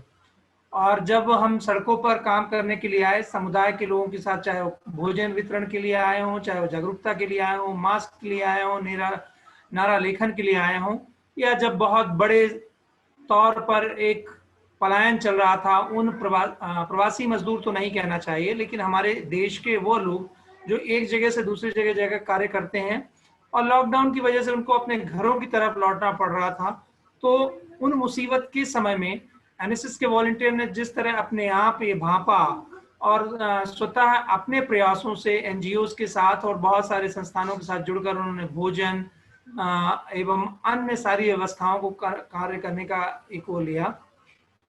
एम्पावरमेंट बहुत महत्वपूर्ण इसलिए है कि आज अभी 2020 में तो हम पूरे विश्व में दूसरे नंबर पे सबसे आबादी वाले देश हैं, और उसके साथ युवा आबादी में हम सब प्रथम हैं। लेकिन जब आज से 5 साल बाद या लगभग 8 साल बाद बात की जाएगी, तो हमारे साथ एक और महत्वपूर्ण उपलब्धि होगी। वह उपलब्धि ये होगी कि हम विश्व के सबसे आबादी वाले देश होंगे, लेकिन उसके साथ साथ हम विश्व के सबसे युवा देश भी होंगे। जैसा आप सबको विदित है कि क्योंकि उस समय जो हमारी औसत आयु होगी, वो औसत आयु जो होगी वो लगभग 26 से 28 वर्ष की होगी। जो चाइना की औसत आयु आज से 8 से 10 साल बाद आने वाली है, वो औसत आयु होगी 36 से 38 वर्ष की, और जापान की जो औसत आयु होगी वो 46 से 48 वर्ष की होगी। जब कुछ ही वर्षों में हम इस तरह की सबसे बड़ी उपलब्धि लेने जा रहे हैं कि हम विश्व के सबसे युवा देश हैं, तो स्वाभाविक है कि एम्पावरमेंट, हमारा सशक्तिकरण, हमारे देश को, माननीय प्रधानमंत्री भारत सरकार ने आत्मनिर्भर की बात की, और बहुत सारे वेबिनार, बहुत सारे चीजें इस समय आत्मनिर्भर भारत के लिए हो रही हैं। लेकिन अगर NSS या शैक्षणिक गतिविधियां हम लोग करें, तो मुझे लगता है कि बहुत जल्दी हम लोग आत्मनिर्भर भारत के इस संकल्प की बहुत तेजी से बढ़ सकते हैं। बहुत महत्वपूर्ण ये भी है कि आत्मनिर्भर भारत के साथ साथ देश के सशक्तिकरण में हम युवाओं का क्या रोल होना चाहिए। तो राष्ट्रीय सेवा योजना में जब युवा काम करता है, तो वह समुदाय से एक सक्रिय तरीके से उसका परिचय होता है, न केवल पढ़कर, बल्कि पढ़ने के साथ साथ जब हम वहां पर क्रियात्मक गतिविधियां करते हैं, तो उस तरीके समुदाय के तरीके से, समुदाय की भावनाओं के तरीके से हम समुदाय को जान पाते हैं। जब हम कैंपस में काम करते हैं, तो कैंपस की जिम्मेदारी जब हम लेते हैं, तो कैंपस हमारा हो जाता है, और कैंपस टू कम्युनिटी कैंपस में हम प्रशिक्षण प्राप्त करके कम्युनिटी की तरफ जाते हैं, तो जो चीजें डिलीवर होनी चाहिए शिक्षा से जो हम पढ़ रहे होते हैं, और वो पढ़ने के बाद उन चीजों को किस तरीके से हम समुदाय के बीच में हम प्रैक्टिकली लागू कर सकते हैं। क्योंकि एक जन समुदाय के लिए एक अच्छे तरीके से भाषण दे देना अलग बात है, जन समुदाय के सामने खड़े होकर उस बात को मनवा लेना ही नेतृत्व है। क्योंकि नेतृत्व का तरीका अपने आप में बहुत महत्वपूर्ण है। इसीलिए आपने देखा होगा कि अभी 2020 की जो नई शिक्षा नीति आई है उसमें बहुत महत्वपूर्ण है कि राष्ट्रीय सेवा योजना अब शैक्षणेतर गतिविधि ना होकर शैक्षणिक गतिविधि होने जा रहा है। अब वो एक अन्य गतिविधि की तरह नहीं होना चाहिए। तृतीय आयाम जो राष्ट्रीय, आपको ये मालूम होगा कि शिक्षा के 3 आयाम होते हैं, तो अभी एनएसएस विस्तार के आयाम में होती है। तो मुझे लगता है कि जब एनएसएस जैसे, और नॉट केवल एनएसएस, एनसीसी, स्पोर्ट्स और साहित्यिक और सांस्कृतिक गतिविधियां, ये सब हमारे व्यक्तित्व को गढ़ने का काम करती हैं, एम्पावरमेंट का तरीका सिखाती हैं, किस तरह हम लोग दूसरे के साथ जुड़कर और एक राष्ट्रीयता के साथ देश को मजबूत करने का काम कर सकते हैं। जब आप आईसेक्ट के वॉलंटियर्स कितने अभी जुड़े हैं मुझे नहीं मालूम है, लेकिन जब वॉलंटियर्स अपनी संस्थान में काम करते हैं और किसी संस्थान के किसी मूल उद्देश्य को या कैंपस टू कम्युनिटी वाले किसी कार्य को आत्मसात कर से उस परिसर का नेतृत्व करते हैं, तो स्वाभाविक है कि उस संस्थान के एसेट होते हैं। और मुझे लगता है कि जब हम संपत्ति बनने का कार्य करते हैं तो वही अपने आप में एम्पावरमेंट होता है। आप एक आम से एक खास बनने की प्रक्रिया में जाते हैं तो वही एम्पावरमेंट होता है। तो मुझे लगता है कि एनएसएस, एनसीसी और ये सब जब हम पढ़ाई करें तो पढ़ाई बहुत महत्वपूर्ण है, ये हम सब जानते हैं, क्योंकि कैरियर के लिए भी महत्वपूर्ण है।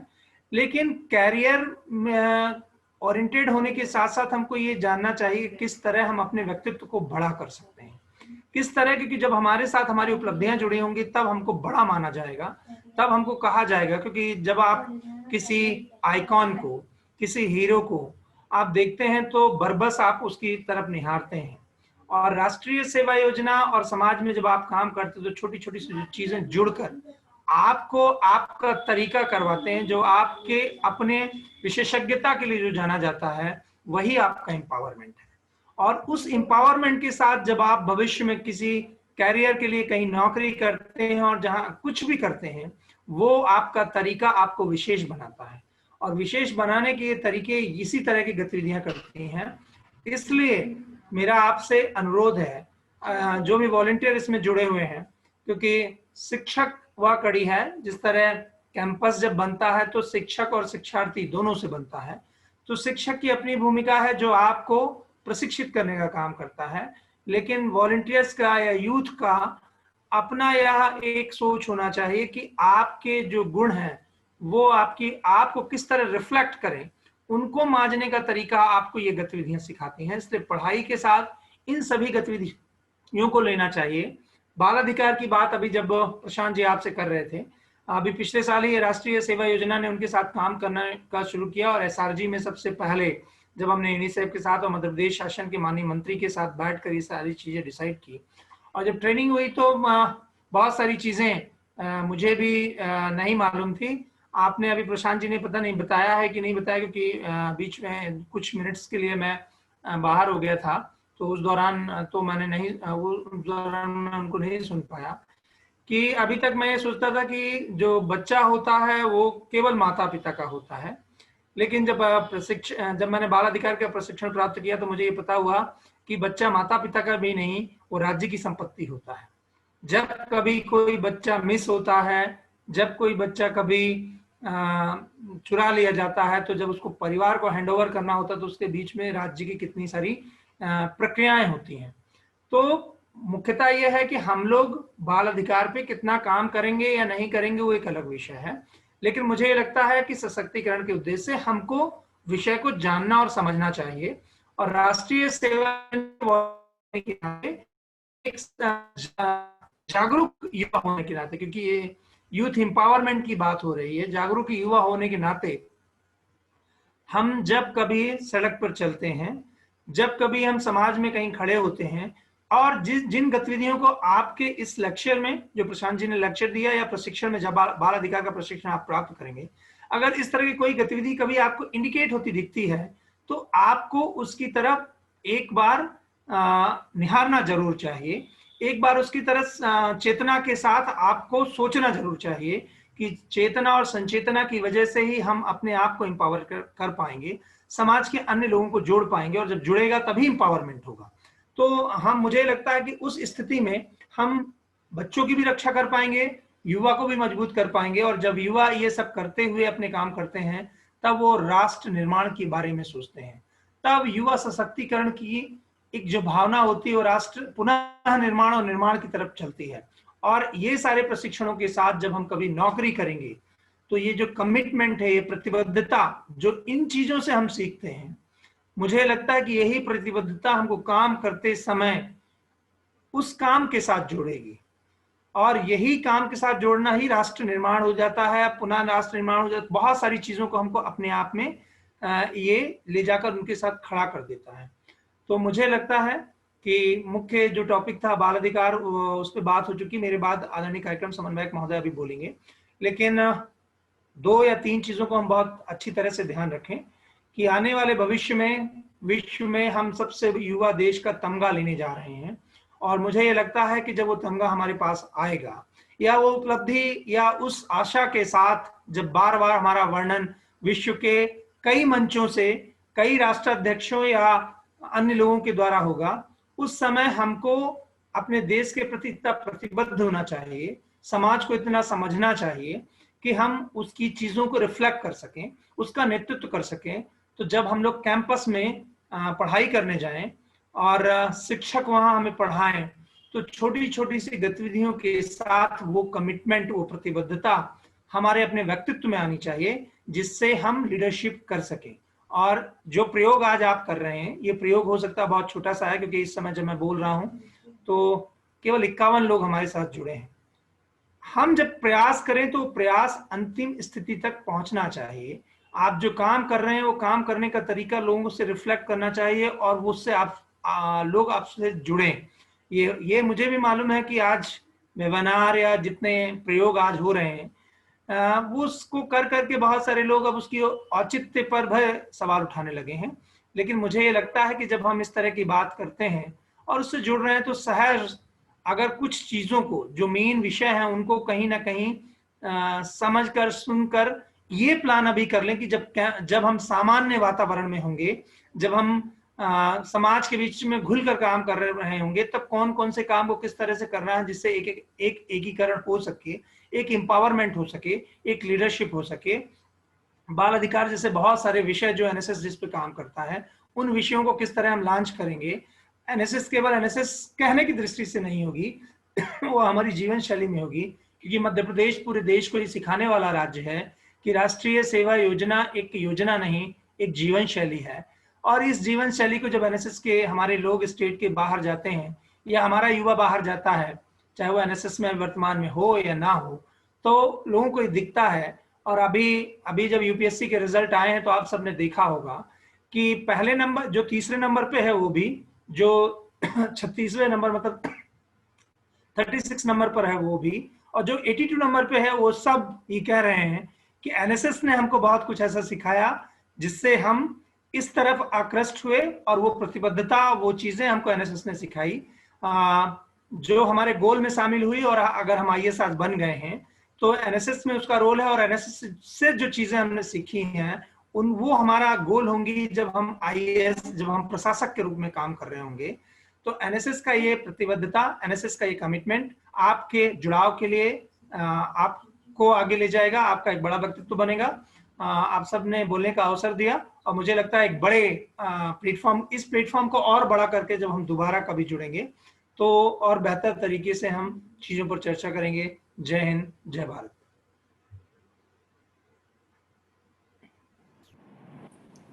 बहुत बहुत धन्यवाद सर आपके उद्बोधन के लिए। और आशा है कि अगर इस उद्बोधन को थोड़ा भी अगर आत्मसात कर लेंगे हमारे वॉलंटियर्स, हमारे विद्यार्थी, तो आने वाले भविष्य में बहुत अच्छे तौर पर अग्रसर हो सकेंगे किसी कार्य के लिए, समाज सेवा के लिए। अब मैं निवेदन करूंगा डॉक्टर अनंत कुमार सक्सेना सर से कार्यक्रम समन्वयक राष्ट्रीय सेवा योजना बरकतुल्लाह विश्वविद्यालय से कि वे अपना उद्बोधन प्रदान करें।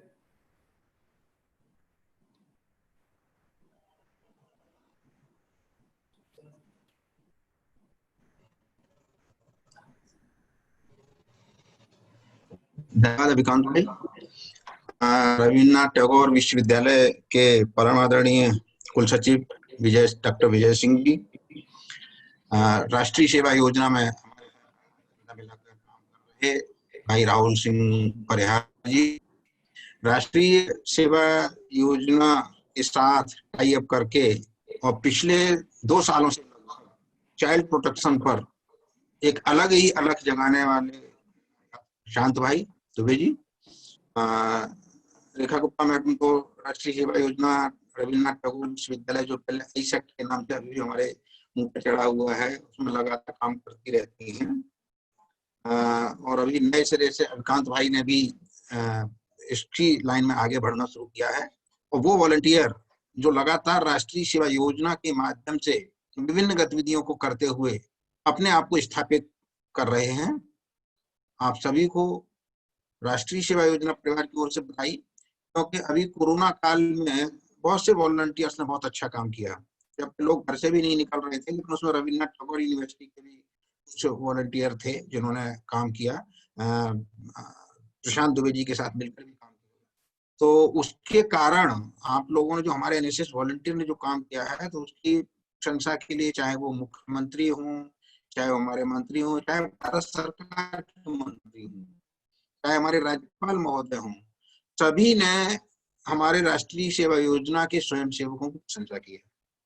क्योंकि राष्ट्रीय सेवा योजना का जो स्वयंसेवक है अपने आप में अलग होता है। और आप लोगों ने जो अपना आज का जो विषय रखा है वो भी youth engagement, nation building and child protection रखा है। तो ये हमारा youth engagement for nation building तो लगातार रहता ही है, इसी में हमारा यूथ जो एंगेज है और लगातार वो राष्ट्र निर्माण के लिए ही काम करता है। क्योंकि हमारा जो आज का युवा है वही देश का भविष्य है, ये हमारा युवा जानता है। तो अगर हमारा युवा सकारात्मक सोच के साथ अपने लक्ष्य की ओर आगे बढ़ता है तो निश्चित ही उसको सफलता भी मिलती है। लेकिन हमने अक्सर देखा कि हमारा युवा जब राष्ट्रीय सेवा योजना में प्रवेश करता है या किसी भी यूनिवर्सिटी में या महाविद्यालय में प्रवेश करता है तो उसका लक्ष्य कुछ अलग होता है। लेकिन जैसे जैसे वो गतिविधियों को अंजाम देता है, जैसे जैसे उसको अलग प्लेटफॉर्म मिलता है, पढ़ाई तो है ही, पढ़ाई के साथ साथ जब उसको अन्य सामाजिक जन जागरूकता की गतिविधियों में हिस्सा लेता है तो उसका माइंड सेट भी बदलता है। धीरे धीरे उसका लक्ष्य भी बड़ा होने लगता है, कुछ और ज्यादा सोचने लगता है। ये जो गतिविधियां हैं और ये युवाओं के साथ उसका जो मिलन है अन्य मुझे लगता है ये उसके लक्ष्य को भी बड़ा बना देती है। अभी राहुल भाई ने जैसे कहा कि अभी एक जो लिस्ट निकली है उसमें बहुत सारे आईएएस जो है वो ये कह रहे हैं कि अगर एनएसएस नहीं होती तो हमें शायद हमारा ये लक्ष्य ही नहीं होता। एक फैक्ट है कि जो लक्ष्य है वो हमारे युवा का बड़ा बनाने का काम भी राष्ट्रीय सेवा योजना की गतिविधियां करती हैं, तो उसको समाज से जुड़ाव हो जाता है। तो सकारात्मक सोच के साथ हमारा युवा काम करता है, आत्मविश्वास उसके मन में होता है। जब वो कोई भी लक्ष्य बनाता है तो सकारात्मक सोच और आत्मविश्वास अगर युवा में है तो देश तो अपना जीवन का कोई भी लक्ष्य वो पूरा कर सकता है। और ये सारी गतिविधियां कुशल नेतृत्वधारी अगर युवा हमारे साथ है तो वो राष्ट्र जो है हमेशा सशक्त होगा। तो देश का युवा उतना ही वह राष्ट्र भी मजबूत होता है, हमारी धारणा है। राष्ट्र विकसित होता है अगर हमारा देश का युवा मजबूत होता है। राष्ट्रीय सेवा योजना की गतिविधियां युवा को मजबूत बनाती हैं, इस तरह से माइंड को सेट करती हैं कि वो एक मजबूत युवा के रूप में एक अच्छे युवा, एक नेतृत्वशाली युवा के रूप में काम करता है।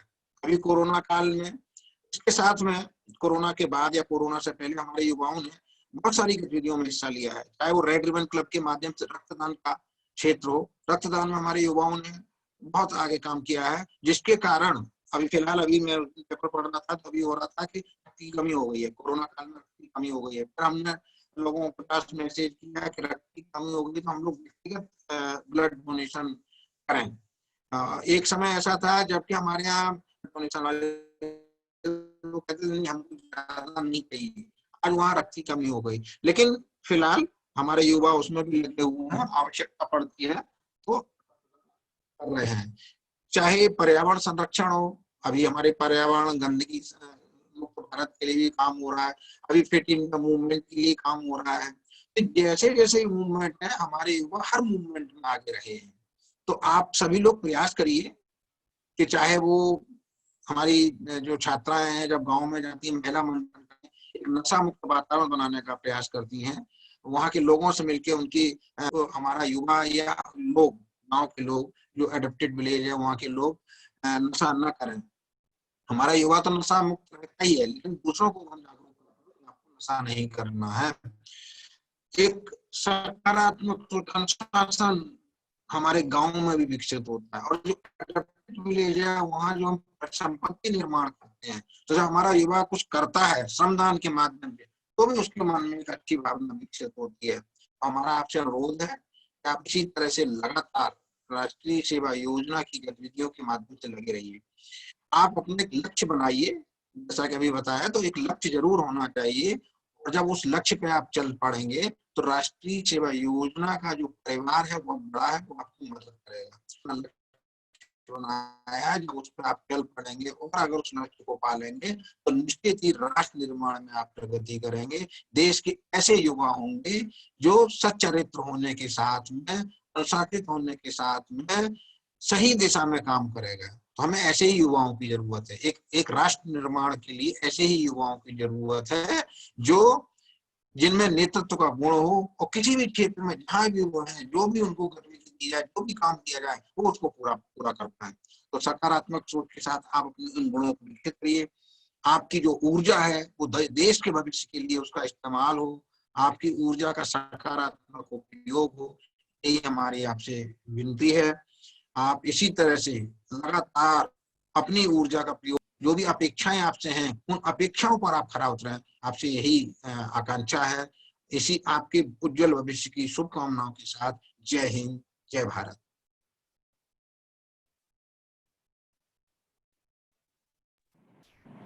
बहुत बहुत धन्यवाद सर। भाई आगे किसी को बोला। बहुत बहुत धन्यवाद सर। और निश्चय ही सभी युवा जो है उनका एक न एक लक्ष्य होना चाहिए ताकि आगे जाकर वो कुछ न कुछ कर सके और अपने देश के लिए सहयोग दे सके। अब मैं सभी जितने हमारे जो पार्टिसिपेंट्स या अटेंडीज हैं उनसे निवेदन है, अगर कुछ प्रश्न करना चाहते हैं हमारे किसी भी गेस्ट से तो वो अपने चैट बॉक्स में क्वेश्चन लिख सकते हैं। प्रशांत सर के लिए एक प्रश्न है मेरे पास, जो हमारे गेस्ट ने पूछा था बहुत पहले जब उनका सेशन चल रहा था। सर, युवा आगे बढ़ना आना चाहते हैं पर सही रास्ता दिखाने वाले बहुत कम लोग हैं, ऐसा क्यों? जी सर, एक दो सवाल और ले लेते हैं, फिर इकट्ठा बातचीत कर लेंगे। जी जी।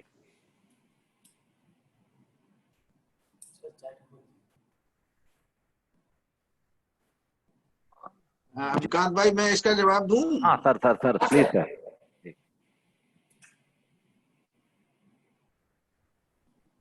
अब ये अभिकांत भाई ने कहा है कि युवा यदि आगे आना चाहते हैं तो उसके लिए क्या मार्गदर्शक। अभिकांत भाई क्वेश्चन जरा। सर, उन्होंने पूछा है कि युवा आगे आना चाहता है पर उसको सही रास्ता या मार्गदर्शन देने वाला कोई है नहीं, ऐसा क्यों होता है? देखिए, जो भी जिन्होंने भी क्वेश्चन किया है, लेकिन ये शायद उनकी धारणा थोड़ी सी गलत है। युवा आने चाहता है लेकिन मार्गदर्शक कम होते हैं। असल में युवा जब भी कभी आगे आना चाहता है तो मार्गदर्शकों की कमी नहीं है, लेकिन क्या होता है गुरु को ढूंढना पड़ता है और गुरु हर जगह अवेलेबल है। लेकिन आपको ये लगता है कि आप जो भी करना चाहते हैं वो आप कर नहीं पा रहे हैं, तो थोड़ी सी जहां भी हमारी नेगेटिव अप्रोच हो जाती है उनमें हम थोड़े डाउन हो जाते हैं। अगर हम पॉजिटिव अप्रोच के साथ आगे बढ़ेंगे तो निश्चित ही हमें मार्गदर्शक भी मिलते जाएंगे। इसलिए मार्गदर्शकों की कमी नहीं है, कमी ये है कि हम मार्गदर्शक ढूंढ नहीं पा रहे हैं। मार्गदर्शकों की कमी नहीं है, इसलिए प्रयास करिए, आप पॉजिटिव अप्रोच रखिए, निश्चित ही आपको मार्गदर्शक भी मिलेंगे और आपको सफलता भी मिलेगी। मैं सक्सेना सर की एक बात पे ऐड करना चाहता हूँ कि प्रशांत हंस रहे हैं। बेसिकली एक्चुअल में हो क्या रहा है कि उपलब्धियों की दृष्टि से गुरु ढूंढना वो गलत हो जाता है।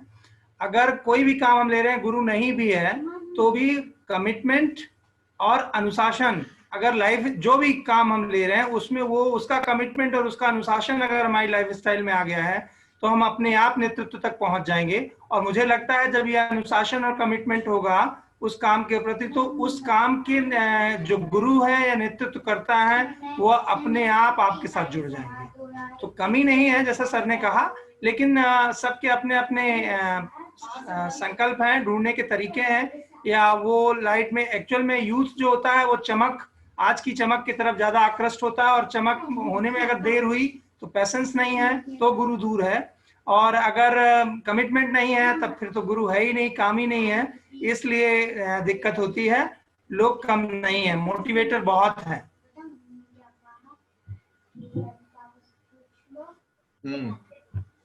चलो अभिकांत भाई अगला क्वेश्चन लो। हाँ भाई,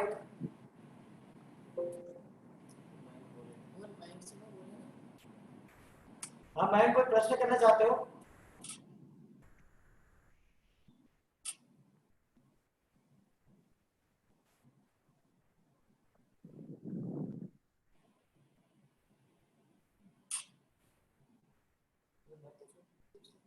आकाश भाई, मुझे लग रहा है कि अभी कोई साथी किसी के कोई सवाल हैं, कोई सवाल नहीं आ रहे हैं।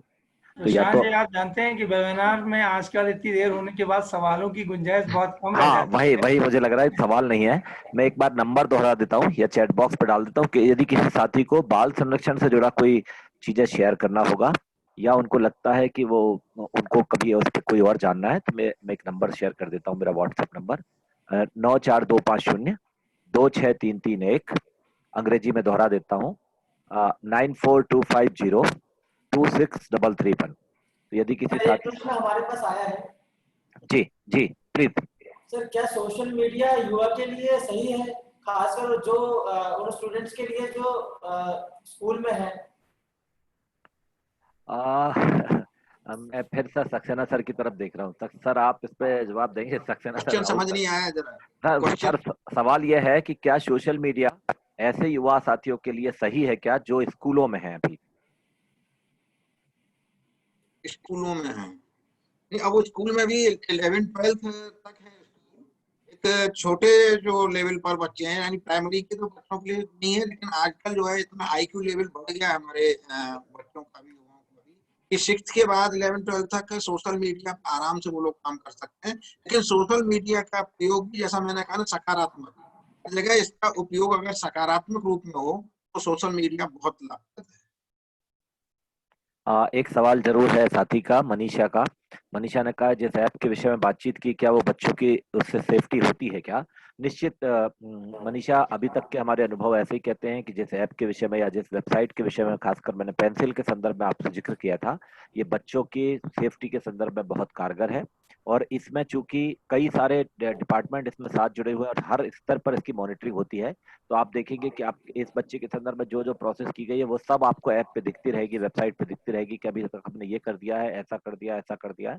और हम सब भी उससे अपडेट होते रहते हैं। कई बार हम क्योंकि ऐसे सवाल उठाते हैं या ऐसी कई बार प्रॉब्लम्स रखते हैं सामने और हमें पता नहीं होता है कि उसका हल क्या हुआ, तो आप इस वेबसाइट पर ये भी देख सकेंगे कि इस बच्चे के संदर्भ में क्या क्या हुआ। निश्चित रूप से इससे बच्चों की सेफ्टी के संदर्भ में पहल की जाती है। जी, तो सर मुझे लग रहा है कि अभी कोई सवाल नहीं है, हमने नंबर दिया ही है, यदि किसी को लगेगा तो उस पर बात करेंगे। जी सर, प्रशांत सर के लिए क्वेश्चन है यहाँ पे। भारतीय जी आरब पूछ रही है जी। कि कोरोना में छोटे बच्चों को कैसे मोटिवेट कर सकते हैं? अब बहुत सारे वो हैं साथी। यदि आप अपने आसपास में आप देखेंगे, क्योंकि बहुत सारे एनएसएस वॉलंटियर ये कर रहे हैं, आप आईएचई के बहुत सारे बच्चों का उदाहरण देखेंगे या अलग अलग जगह पर आप देखेंगे, तो बच्चे बड़े पैमाने पर बच्चों के साथ प्रोसेसेस कर रहे हैं। जैसे यदि जो बच्चे स्कूलों में नहीं जा रहे हैं, पढ़ने नहीं जा रहे हैं, उनको डिस्टेंसिंग के साथ बिठाल कर उनके साथ पढ़ाई वाली प्रोसेस कर सकते हैं। दूसरा, यदि आप देखेंगे बच्चों की जो क्रिएटिविटी है, बच्चों की जो रचनात्मकता है, चाहे आप ड्राइंग के रूप में देखें, आप उसको पेंटिंग के रूप में देखें और उनकी रंगोली प्रतियोगिता के रूप में देखें, इस तरह की जो चीजें हैं उसके मार्फत भी बच्चों को मोटिवेट करने की कोशिश कर रहे हैं और उनसे उनके अपने विचार जानने के लिए भी इस तरह की प्रक्रियाओं का वो इस्तेमाल कर रहे हैं। फिर इसके अलावा आप देखें कि बच्चों के खासकर यदि सेक्सुअल अब्यूज के मामले बहुत होते हैं, और अब आप ये मसले को मैं छू नहीं पाया था क्योंकि वक्त की कमी थी। 53% बच्चे भारत में ऐसे हैं जिनके साथ सेक्सुअल वायलेंस होता है। तो हम इस दौरान कोविड समय में, क्योंकि कोविड समय में बच्चे घरों में हैं, और इसमें आपको ये भी जानकर हैरानी होगी जितने युवा साथी सुन रहे हैं कि बच्चों के साथ सेक्सुअल वायलेंस के मामले उनके अपने घरों के अंदर के मामले भी हैं, और बड़े पैमाने पर सेक्सुअल वायलेंस घर के अंदर भी होते हैं। तो इसलिए क्या हम ऐसे बच्चों को बिठालकर पहले हम थोड़ी अपनी समझ बना ले, सेक्सुअल वायलेंस क्या है, नॉन टच वायलेंस क्या है, टच वायलेंस क्या है, और उसको हम सबके इन बच्चों के साथ रखें, और उनकी उम्र के हिसाब से रखें, क्योंकि किस बच्चे को हमको कौन सा चीजें अभी बतानी है, कौन सी चीजें कुछ साल बाद बतानी है, ये थोड़ा हम अपनी तैयारी करने के बाद हम बच्चों के साथ सेक्सुअल वायलेंस पे रख सकते हैं, बातचीत रख सकते हैं, सेशंस रख सकते हैं छोटे छोटे। एक मीना नाम की फिल्म है यूट्यूब पर, आप यदि मीना नाम की उस फिल्म को देखेंगे तो उसके मार्फत भी बातचीत कर सकते हैं कि कौन सी टच अब्यूज है, कौन से नॉन टच अब्यूज हैं, और उससे बच्चे कैसे बच सकते हैं। तो ऐसे बहुत सारे प्रयास किए जा सकते हैं बच्चों के संदर्भ में। बहुत सारे युवा साथी ऑलरेडी ये प्रयास कर रहे हैं। एक साथी हैं जिनका नाम यहाँ उपलब्ध नहीं है, लेकिन उन्होंने लिखा है कि बच्चों को रोड पर भीख मांगते हुए या पेपर बांटते हुए देखते हैं तो हम चाइल्ड हेल्पलाइन पर संपर्क कर सकते हैं। निश्चित साथी आप कर सकते हैं, और आप ऐसी सूचनाएं चाइल्ड हेल्पलाइन पर दे सकते हैं, और उसका नंबर मैंने आपको पहले ही बताया 1098। किसी पंकज साथी ने लिखा है कि क्या इस तरह के जो विषय हैं वो हमारे कोर्स में, सिलेबस में ऐड नहीं होना चाहिए, जिससे स्टूडेंट के नॉलेज में, मतलब उनको बिगनिंग से ही नॉलेज मिल सके, कोर्स में चाइल्ड प्रोटेक्शन या मॉरल एजुकेशन के संदर्भ में उनको जानकारी मिले। पंकज, आपका बहुत महत्वपूर्ण और बहुत महत्वपूर्ण सुझाव है, और इस पर भारत सरकार के साथ ही काम कर रहे हैं। और अभी आपको जानकर मतलब खुशी होगी कि केंद्रीय विद्यालय की जो किताबें हैं उनके बैक साइड का जो कवर है, बैक कवर जो है, उस कवर पर चाइल्ड सेक्सुअल अब्यूज के संदर्भ में, और एक कानून अब हमारे देश में पॉक्सो कानून, यदि कोई व्यक्ति बच्चों के साथ सेक्सुअल वायलेंस करता है तो उसके संदर्भ में कानून है पॉक्सो कानून, उसकी जानकारियां ऑलरेडी आने लगी हैं। तो पंकज, आप जो सोच रहे हैं वो बिल्कुल सही दिशा में है, ऐसा होना शुरू हो गया है, लेकिन अभी पाठ्यक्रम के रूप में, मतलब कोई एक पर्टिकुलर लेसन के रूप में नहीं आया है, उस पर भी काम चल रहा है, वो भी शायद जल्दी होगा। लेकिन बैक कवर पर ये सेक्सुअल वायलेंस की खबरें, मतलब उससे जुड़ी जानकारियां और उससे जुड़ा कानून, उससे जुड़ी हेल्पलाइन, ये सब सूचनाएं आने लगी है। तो निश्चित बहुत बेहतर सवाल, और ये होना शुरू हो गया। अच्छा, अविनाश जी वो जो लिख रहे थे कि जिनका नाम समझ में नहीं आ रहा था, अविनाश, मैंने आपको जवाब दिया है। जी, अभी कोई मुझे लगता नहीं है सर, अभी कोई और सवाल बचा है। यदि आपके पास कोई सवाल हो तो प्लीज बोलिएगा। बहुत बहुत धन्यवाद सर। कोई प्रश्न होता है सर तो हम कांटेक्ट नंबर फॉरवर्ड करेंगे आपका। जरूर। सभी जो पूछना चाहते हैं या उनके कोई डाउट है तो वो आपको पढ़ के करेंगे। बिल्कुल। अब मैं डॉक्टर देवी गुप्ता मैडम से निवेदन करूंगा कि वे इस वेबिनार का आभार प्रकट करें। प्रोग्राम में उपस्थित सभी अतिथियों का आभार व्यक्त करती हूँ। सबसे पहले मैं डॉक्टर अनंत कुमार सक्सेना सर का एनएसएस कार्यक्रम समन्वयक बरकतुल्लाह विश्वविद्यालय को धन्यवाद देती हूँ कि उन्होंने युवाओं को राष्ट्र निर्माण में भागीदारी से संबंधित महत्वपूर्ण जानकारी दी एवं एनएसएस स्वयंसेवकों का मार्गदर्शन किया। श्रीमान प्रशांत दुबे आवाज के डायरेक्टर का आभार व्यक्त करती हूँ कि उन्होंने बाल संरक्षण पर महत्वपूर्ण बिंदुओं पर प्रकाश डाला। सर, आप जो भी कार्य कर रहे हैं बच्चों के लिए बहुत ही सराहनीय है, उसमें हमारे योगदान की आवश्यकता हो तो सर हमारे लिए बहुत ही सौभाग्य की बात है। अब मैं श्रीमान राहुल सिंह परिहार सर को, जिनके ओजस्वी भाषण से सभी स्वयंसेवकों का अवश्य मनोबल बढ़ा होगा। इस कोविड-19 के पीरियड में हम सभी का मनोबल कम हो रहा है, लेकिन वेबिनार के द्वारा अपने विचारों का आदान प्रदान करते रहें तो सभी का मनोबल बढ़ेगा। आज मैं रविन्द्रनाथ टैगोर यूनिवर्सिटी के रजिस्ट्रार डॉक्टर विजय सिंह जी को धन्यवाद देती हूँ कि उन्होंने के मार्गदर्शन से हम इस कार्यक्रम को सफल बना सके। अब मैं अपने विश्वविद्यालय परिवार के सभी शिक्षाविदों को, स्टाफ सदस्यों को, कार्यक्रम अधिकारी को, एनएसएस के सभी स्वयंसेवकों को, छात्रों को धन्यवाद देती हूँ जिन्होंने अपना अमूल्य समय दिया और हमारे इस प्रोग्राम को सफल बनाया। एक बार विश्वविद्यालय परिवार की तरफ से सभी को बहुत बहुत आभार। जय हिंद, जय भारत।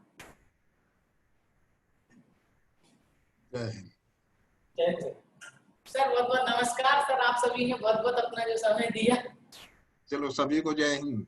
सभी को जय हिंद सर। जी सर।